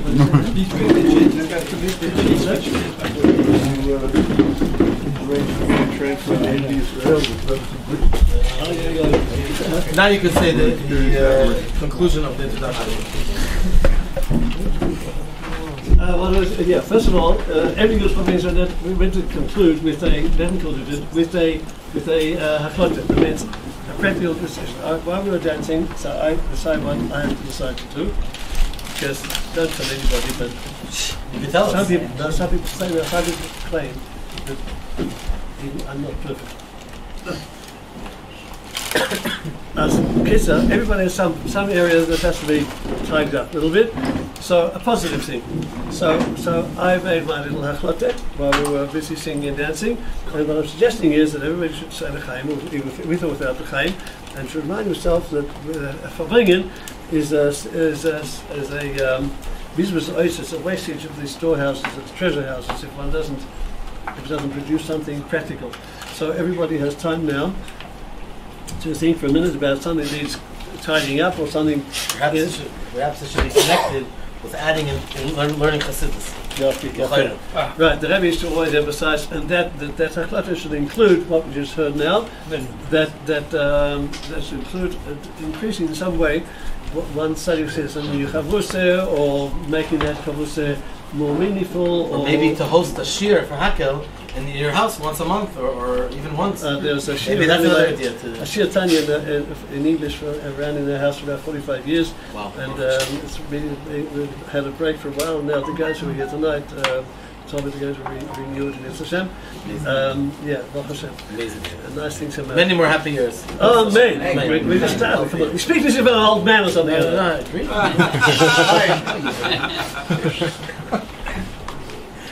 Just because I was born before your father was born doesn't make me old. You said to us, Chaim, you insulting the Jew. in 1948, when the Friedrich Rebbe wrote what is Schnell Gerelik, he was on the edition. He was on the original, if not the original, Talmud of Kashmiri in Russia. For young guys, I remember when Shloshim was founded way back, but he was either the first, one of the first, anyhow, the original Bochim, when they founded Talmud Kashmiri in Lubavitch in Russia, way back. The young guys here don't even remember the store, they should remember Lubavitch.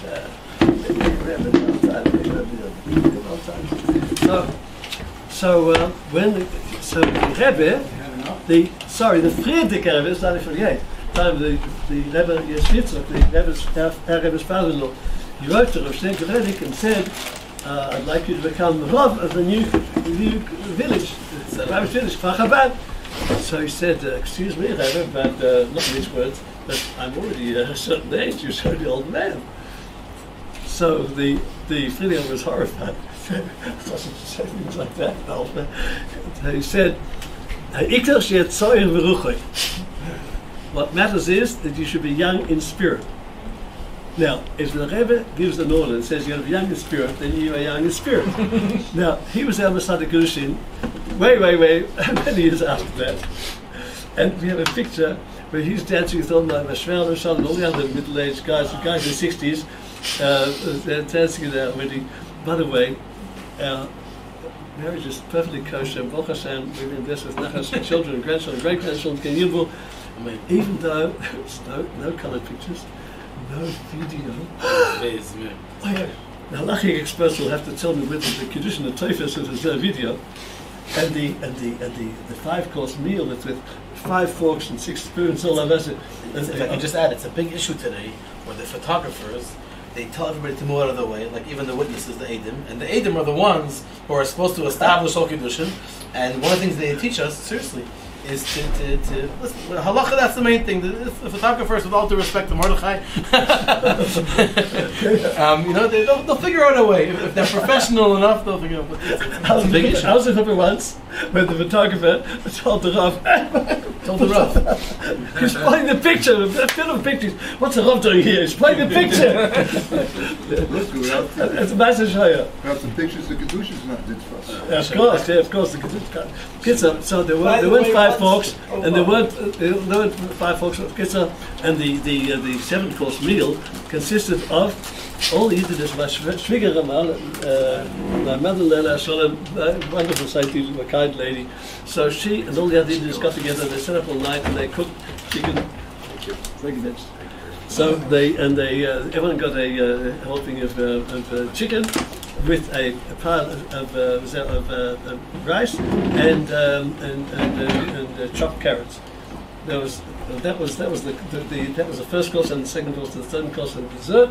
And they said, "L'chaim was a freiliche chassid, don't ask." And the kids grew up wonderfully. What happens nowadays is we're not going to talk about. It's just disgusting. People put themselves into debt and go drive themselves silly to keep up with. They had 5 forks. We've only got 4 forks. It's only middle class, bastard. As the Rechavia said now, it's a shayla for Kiddush and Teifus. If halachically, it's a valid marriage. If you haven't got all this stuff. Literally. 9 camera basis, 9 cameras. Anyhow, the latest thing I saw was an album of pictures which has to be bound in leather, and it cost like half of our chassan. A big album bound in leather, like this thick. And anyhow, I won't talk about those things. It's one of the unfortunate directions in which we've moved. Some of us have moved. Anyhow, what I was saying, Rav Gerelik. So the Rebbe wrote back, yes, so there's a little black and white picture that shows all these guys in their 60s, like my Shver and Shalom, and shoulder to shoulder, holding in a big circle, right, like this, no dancing, and they're all puffing and panting like this. And Shneur the Rav, he was in his 80s, he's like this, he's rousing it all. Why? The Rebbe said, lying in spirit.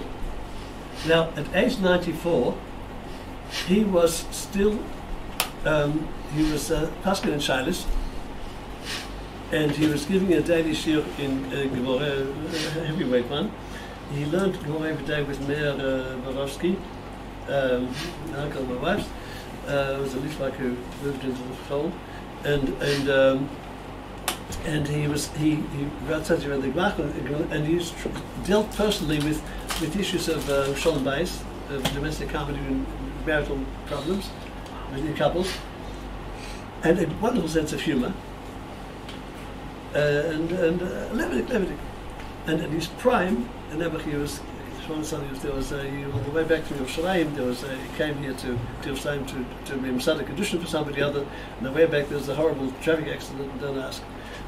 He and three other people that was killed at Shachar Gai on the halfway between Tel Aviv and Yerushalayim.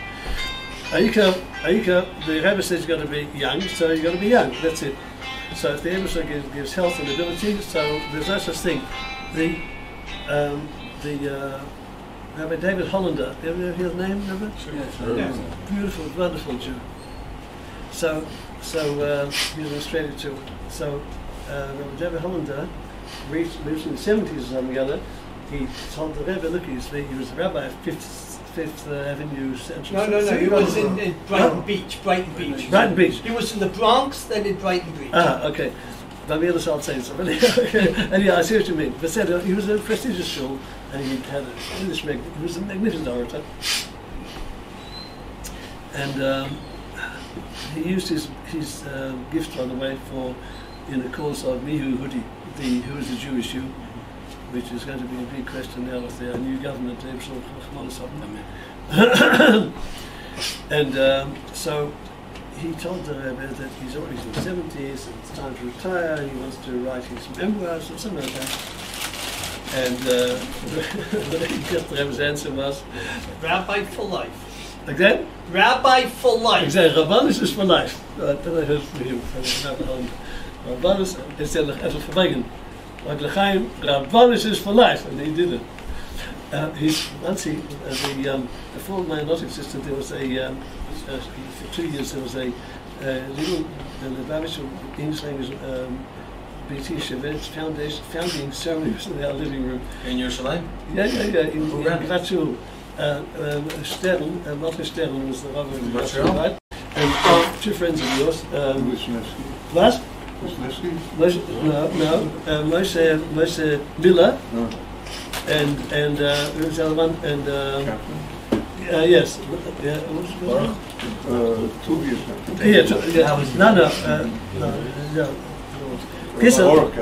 Barka. Those they ran it. It was a very nice, very idealistic little place. Very nice. And so I had to go onto that. Yes, that's right. So one day when Rabbi Hollander visited Israel, so I knew him from when he used to visit, when he visited Australia for an appeal or something other. And after when he finished his big speeches, he used to come to the village, he used to follow him with the nurse in the middle of the night, and I used to hang around. I used to follow him wherever he was, because he was a smooth and a wonderful Jew, very warm Jew. So I asked him, could he come and speak this tiny yeshiva? Now, a great orator like that who's used to speaking to it. Hundreds of people. Yeah, he was not used. But he didn't look for COVID. So he came to at the time maybe 19 bochim or whatever. Well, so he spoke then, he put his best into it as if he had an enormous stadium in front of him. So my mother, Shalom, and my wife, thank you all, there was a slushing husband and women. They spoke his status and his wife. And Mrs. Hollander told me, thank you, Ben. Mrs. Hollander told my wife, she was a quiet little lady, and once she hadn't been to the Rebbe for years. She came past the dollars, used to reach 4,000 and 5,000 and 6,000 people on a Sunday. Literally. You can see it on video. You can count if you want to. For hours and hours and hours on end. So, in the course of that time, so she came past, and the Rebbe said, I haven't seen you for so long. She's so overwhelmed, but the Rebbe took notice. You see, so the previous time he told us 10 years ago, she wasn't a public figure, and whatever. She was quite a wonderful lady, and she's overcome. She broke into tears. They didn't have children. What? The Hollanders didn't have children.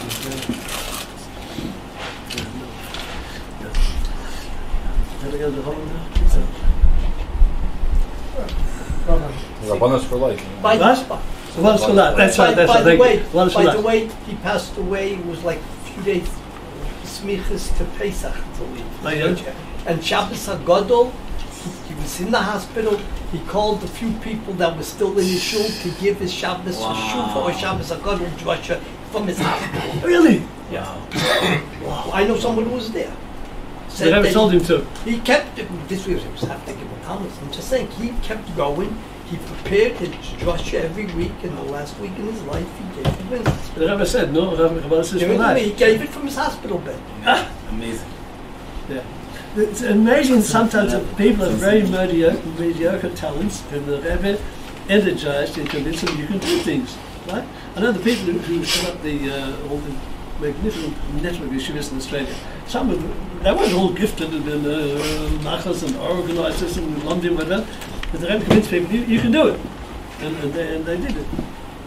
Rabbi Tzvi, you wanted to say something? No. Do you want to say something? Please do. Farbrengen, everybody. I'll tell you a story. Yes, let's hear, no? In 1945, I was taught Aleph Beis by Yitzchok Corona. Providence, Rhode Island. That's right. Providence, Rhode Island. His first stop. Right?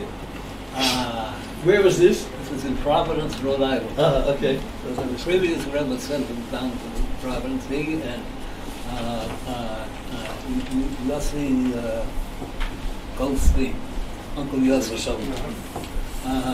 to start a school in Providence. They started it, and I was one of the first students in the school. And he taught me Aleph Beis. He was there for 1 year.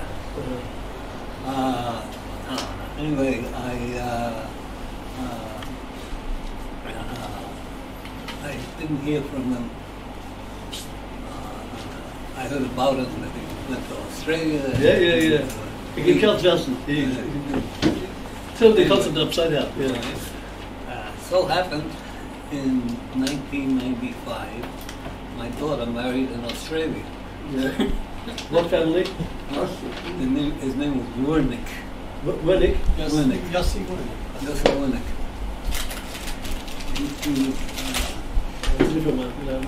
We had a neighbor called Joe Wernick, but he was not the same guy. No. He was actually in Sydney. And he was the route of some years in Parramatta. And then, but he learned in the yeshiva in Melbourne. Anyway, I was visiting him, and he said, "I'm going to take you to Melbourne." So we were in Melbourne. I said, I'd like to say hello to Rabbi Grona. So I don't think he'll remember me, but I remember him.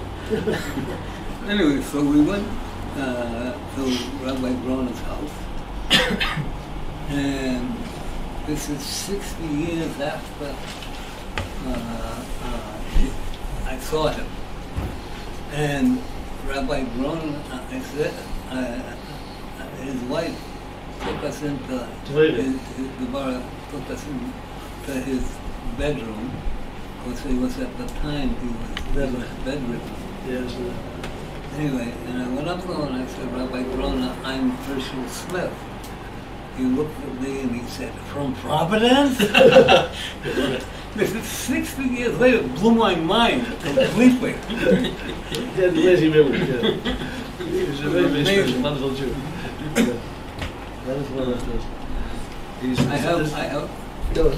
I'm not a big tzaddik, but I had a wristwatch on Gimel Thomas, and I think it was 10 minutes to 2 in the morning. The watch stopped. No way. I have the watch. That's exactly the time. That's exactly the time the rebel was expelled. When you told your the story about your picture, picture of your grandfather, it just Wow. Somebody told me that when I told the story on the way to learning that from Australia, I went via the REBBE in 1961 to learn with Rabbi Uri in Lud. So in Brunwa, I went to Chiefly to meet Rabbi Nissen and Rabbi Salmer. So when I was there, I told my story about the picture, and so somebody told me that in the Nissi David, on that Shabbos, I think Sefer Torah fell out of the oven on that Shabbos. Because there are a few things in this world that we don't quite understand. There's a few things beyond a little ketalach, a little heads. Tell us, בבקשה, תעשה לחיים. That's our story. All right. Surah Status. Yeah, good job to 7:30. I know I'm supposed to say something about Yud Tes Kislev. Love that. Whatever you want. I was very moved when Rabbi Goldberg mentioned saying Chaim and davening for Rabbi Shochet in Toronto, and he wanted to tell a story about him, and he works out also a story about the story. It was in the early 1960s, if I'm not mistaken, and we said Rabbi Shochet is the Lubavitcher Rav in Toronto. And Toronto in Canada is not that far from Buffalo in New York, on opposite sides of Niagara Falls. I remember when I was once in my life in Toronto, and we went to a wedding. It was like, but we were staying in Buffalo, and on the way back, I insisted to the guys in the car that we stop at Niagara Falls on the way back. And so they went, and they said, "Why do you want it to stop?" I said, "I want to see if they turn it off at night." I want to see if they turn it off at night. The waterfall. It's a shlichut today. Yeah, but it's more Greenwich in Canada side. Anyway, so he received an invitation from the University of Buffalo to speak at an interfaith conference. He was quite surprised about this, and he called up the Chabad Shliach and said, "What kind of business is this? And you want to do interfaith?" And he said, "Well, there's going to be a lot of Jewish students there, and it's really worthwhile." But he didn't feel comfortable still, Rabbi Shochet. So he wrote to the Rebbe. Rechavia was his uncle. Right. Yeah, so I guess through Rabbi, he sent probably maybe called Rabbi Hadakov or something. And the answer came back, whoever came back from the Rebbe, that he should do it, but he should be sure to tell a story about giving tzedakah. You know, it's something that's appropriate for non-Jews as well as Jews. The Rebbe gave the okay? Yeah. On principle, the Rebbe used to object to interfaith things. That's why he didn't want to do it. Yeah. But the Rebbe said, but you have to be sure to tell a story about tzedakah that's universal. So he accepted, and he came there on the appointed time, and they gave him a room in a hotel. And so during the talk, he told us this very famous story about the Tosfos Yontov. Just tell the story. And the miser. What's the story? Now I'm forgetting the story. We'll come back. Yeah.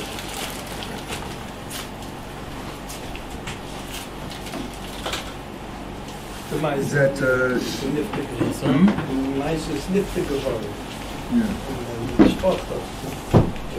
Oh yeah, it's a very yeah. It's Geld von sie. Yeah. Weil gemeint, dass nicht gegeben in Leben, jetzt darf sicher bezahlen. Yeah. Let's tell that part of the story. Tell us what. It's in the story. it's No, also, I want to be massive. Yeah. That's why I just yeah, it's also Yontif at one point was Chief Rabbi of Prague, but this was when he was the Chief Rabbi, if I remember correctly, of Krakow. And it just slipped from my mind. Basically, there was someone who was in the community who was known as the miser and was never giving any tzedakah at all. And obviously it frustrated people in the community. Okay, I remember. Thank you. Please. There was this, as he said, this miser who was very wealthy, and anybody asked him for any kind of tzedakah, even the smallest amount, he wouldn't give it. So when he passed away, the Chevra Gadisha levied a huge tax or a huge cost on the family to bury him. They figured to make up for some of the lost income to the funds that every Jewish community has to have. They have the Gadisha, tampuis, all these different things. The soup kitchen.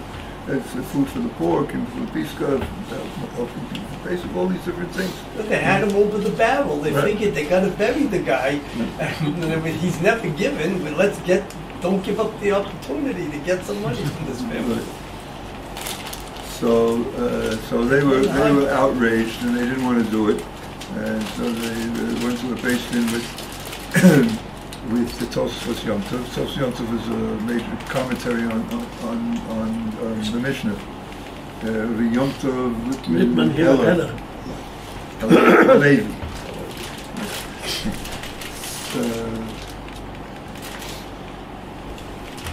So the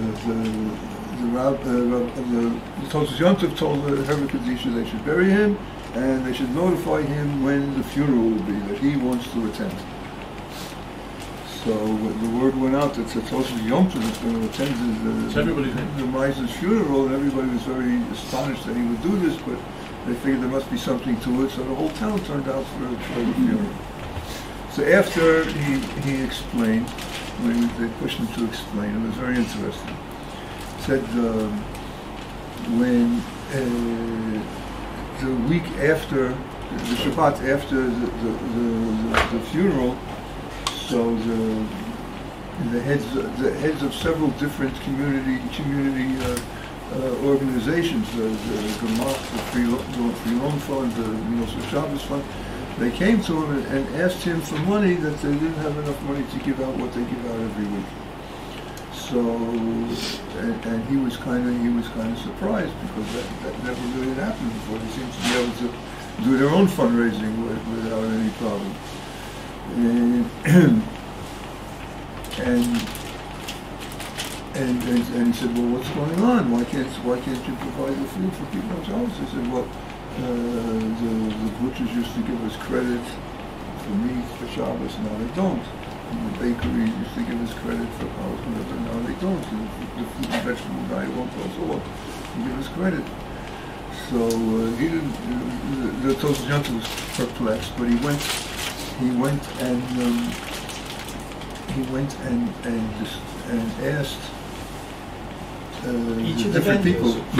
The vendors. Yeah, he went to ask these different vendors, why is it that all of a sudden they stopped being so generous? They stopped supporting the programs to help people for Shabbos. So they told him up until now they had been sworn to keep secret that the miser was supporting, subsidizing all of them to give food, to provide for the food for poor people in town every single week.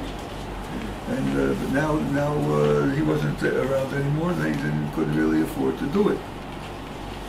So the Tosfos Yom Tov insisted that when they put on his tombstone, if I'm correct, they said I don't remember his name, Chaim HaKamsan, Chaim the miser, and he had them add onto the tombstone. It wasn't Chaim, I just don't remember the name. Chaim HaKamsan Hakadosh, the holy miser. So that was the story that Rabbi Shochet told to this interfaith group in Buffalo. He was a little bit nervous about the whole thing because there was like this roll of people, the Catholics with the collars, the priestly collars and stuff. So afterwards, before he left the building, so one of the young ones, they call him a novice, not yet officially a priest, but he dresses the dress and walks the walk and talks the talk. But he's not yet, doesn't yet have semicha. And this young novice came up to him and asked if he could speak with him. So this young he wasn't so interested in carrying on a conversation with a priest or about to be preached in a public place. So he said, well, you can come visit me. We can't do it here, but come visit me in my hotel. And he told him where he was. So a little while later, there was a knock on the door, and he came this novice. And the Rabbi Shulchan said, what can I do for you? And he said, that story you told us about the miser, would you please tell it to me again? I want to make sure I understand all the details.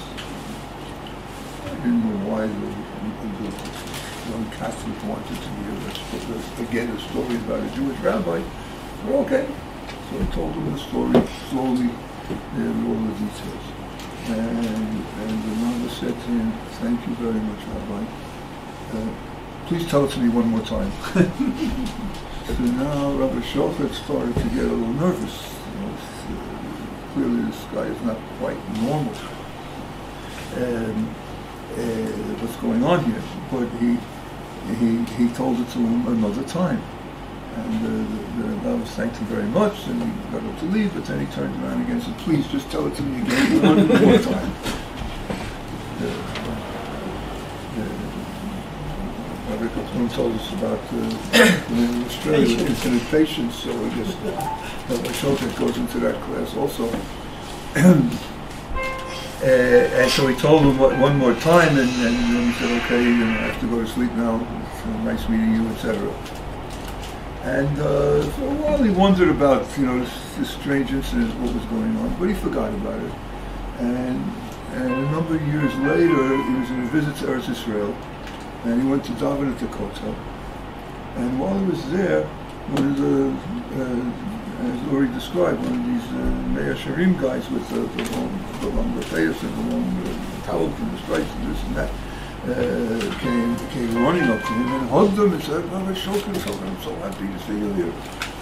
And he looked at him and he couldn't remember who this guy was. So he finished hugging him and telling him how sorry he was to see him. He told him that he is that novice, that about to be Catholic priest. That he was a grandson or something. Yeah, that he was born Jewish, but probably had problems with the schools or something. Or No, he didn't have nicht gehabt kein jüdischer Vater. Nicht gehabt kein jüdischer Vater. Yeah, he didn't have any connection. Even the mother may have not been Jewish. Right. He had no connection with Judaism whatsoever. Actually, the mother. And they were poor. He was having a hard life, and the church offered to do this for him and that for him, etc.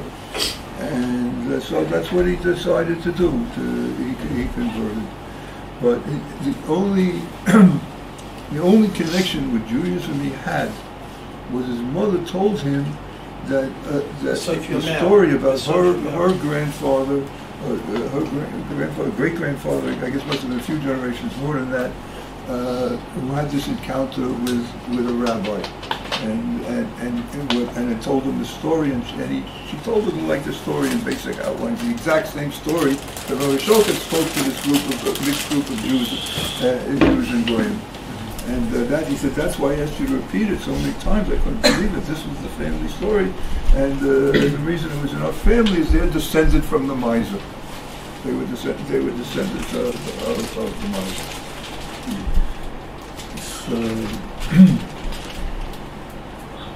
So there's a lesson on patience, a lesson on tzedakah, a lesson, I can't say Ahavas Yisrael, really, but it turned out to be Ahavas Yisrael. The biggest Ahavas Yisrael he could have done. Yeah, but he didn't know the guy You was didn't know Jewish. it. So You it's didn't know like- it. Yeah, Many times you don't know. right. Many times you don't know. So I want to mention that when I first sent this story around to my mailing list, it was a weekly story list.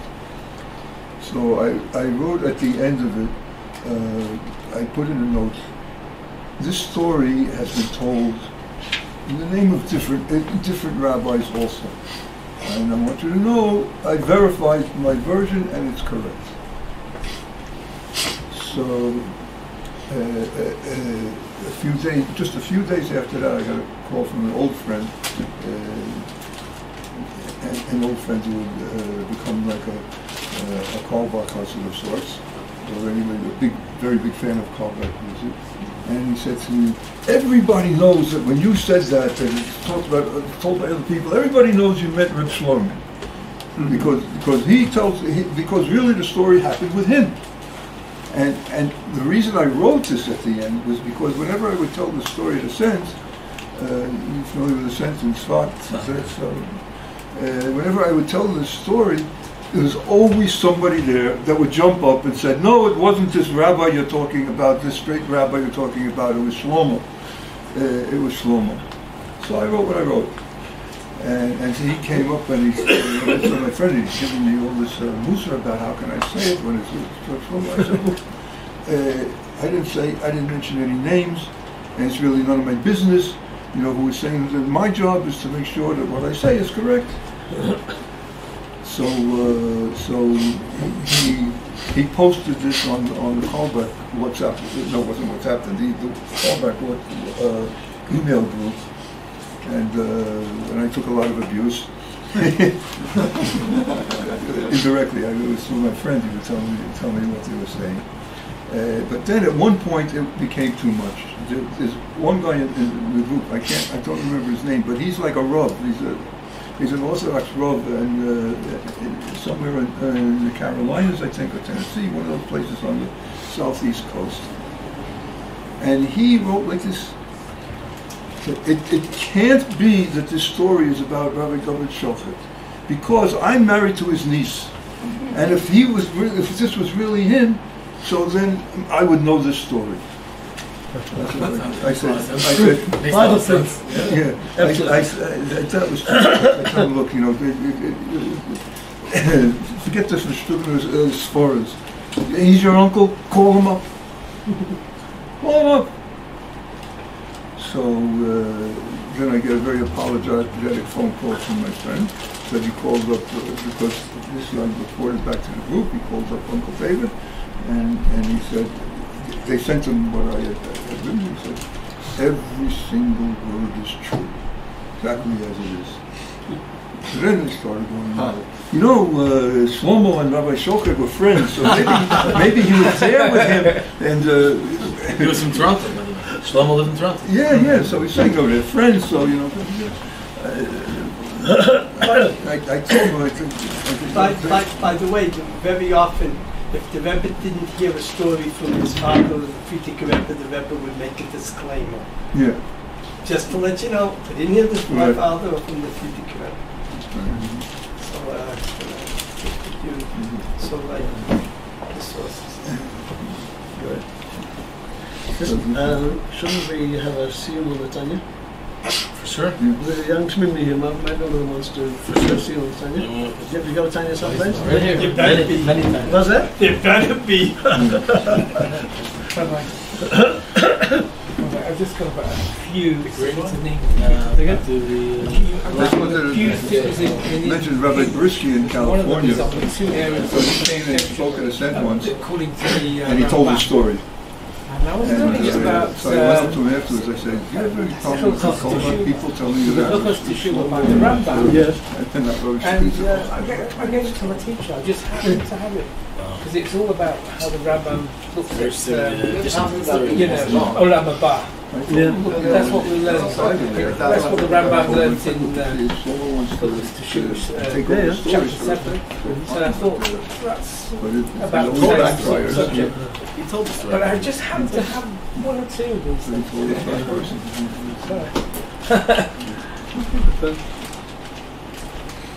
Okay. Any of the Tvimim want to make a seal on the Tanya? Don't be shy. Don't Tanya Chabad. What? Don't Tanya around. Many Tanya. What? Ready? Show me Sefer Tanya. Okay. That's you, is it? Over there. It's the closest one over here. Okay, That one have a regular Tanya. We printed the Tanya in Rechavia. On the altar, it was 200 yards high. I think it was Ayin Dalet. Yeah. Ayin Gimel? Right here in Yeshua. It was a big event, massive. Yeah. I ain't giving How many years have we been? Bakasha? No? Almost 13 years, Baruch Hashem. Maybe the Shleich Rashi to English speakers in Rechavia. Anyway, so it should be a refuah shalema for Sarah Sasha. Amen. Sarah Sasha. Amen. If anybody wants to say his chapter to him, it's like 90 or 91. 91, he's 90. So Tzaddik Olive is very proficient, same Adlis, same Avayva Yachad. So it's full of Kedusha from every angle, and Hashem should help. Amen. Okay. The last part of the last chapter of the Tanya, the Alter Rebbe talks about the idea of Shabbos.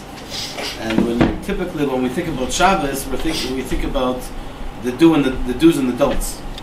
But the Alter Rebbe introduces a very interesting subject, that there is something which is much more beyond the do's and don'ts. Is important. Let's not make that mistake.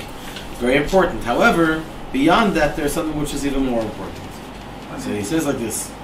First, he talks about saying every Shabbos to say the Kuf Yud Tet. The custom which just has enough to work on. I've never heard the Rebbe say That's right. What? That's right. The Rebbe mentions it in a footnote that his father. That's right. That his father. That's right. That his father was. The father, but touching on base, there was a sikha. To do it in a week, no? Didn't catch once a week. Chol Shavua, you're right. Chol Shavua, that's right. And then he says, "Lias machmas chalishus ador in koyach b'chol chadach v'nisamis karoylei." Since in the weakness of the generations, we don't have. Not everybody has the strength, the physical strength to fast as much as many people do fast. Therefore, Eitza Yulitza Kamamar Azal, the classical advice from our sages is Kol HaShomer Shabbos Kol Chasai Moichel Le'al Kol V'nois. Whoever keeps the Shabbos according to the halacha, then Hashem forgives him all of his sins. Kol Chasai, Daika Hamila Kol Chasai. The word Kol Chasai is specific. It has to be according to halacha. Everyone has the obligation to be fluent in the halachas of Shabbos, which specifically back of the city, the Alter Rebbe has a whole bunch of things which were even more machmer than regular. We should also be careful on Shabbos not to speak any idle conversation. Thank you. Chas v'shalom, God forbid, on Shabbos. Because it's known for those that know Chen, Chachman, the Kabbalah, every mitzvah has an inner aspect, dimension to it, and an external dimension. The Chetzonis, for the external part of Shabbos, is resting from physical, thou shall not work. Just like on the first Shabbos, Hashem rested, quote unquote, from creating the heavens and the earth.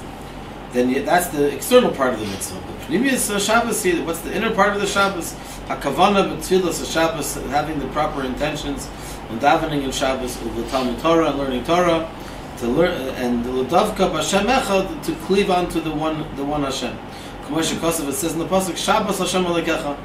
Shabbos Hashem your God. So, and the simple meaning is to rest, just like Hashem rested on the 7 days of the seventh day of creation. So too, we also should rest. That's a technical type of resting. But on a more elevated type of resting, the 6 days a week we work, and then the seventh day, Shabbos Hashem Alekecha represents the higher level of Shabbos, which that's what it means, that even beyond your quote unquote not doing work, nonetheless it goes much even higher, that the nefesh, that the one soul, becomes elevated to be included and to be cleave onto Hashem, the one Hashem. Vizo, and this level of the inner part of Shabbos, he b'china zachar. We know in the Aseret HaDibrot, in the Ten Commandments, In the one in Parshas Yisro, it says Zachar Asum Shabbos L'Kadshoi. You should remember the day of Shabbos to sanctify it. And in V'aschanan, the second time, it says Shamor, to guard it. So these two ideas, these two concepts of Zachar and Shamor, these two ideas of to remember and to guard. This is the Zachar. To guard is the technical part of Shabbos. To guard, to make sure that you don't do what we're not supposed to. But Zachar, to remember, is a positive thing, to be elevated in the greatness of Hashem. The Pnimius, the innermost part of the Shamar, the guarding, is not to do, is not to talk about material aspects, Hashem, just like Hashem quote unquote rested with Yud Ma'amaris and 10 utterances. Shenivru b'hem shemayim v'aretz gashmim, which the physical, materialistic heavens and earth were created. Kizeh l'umat zeh, because the discussions in the physical matters are the opposite of a person elevating themselves on Shabbos in the words of Torah and Tefillah.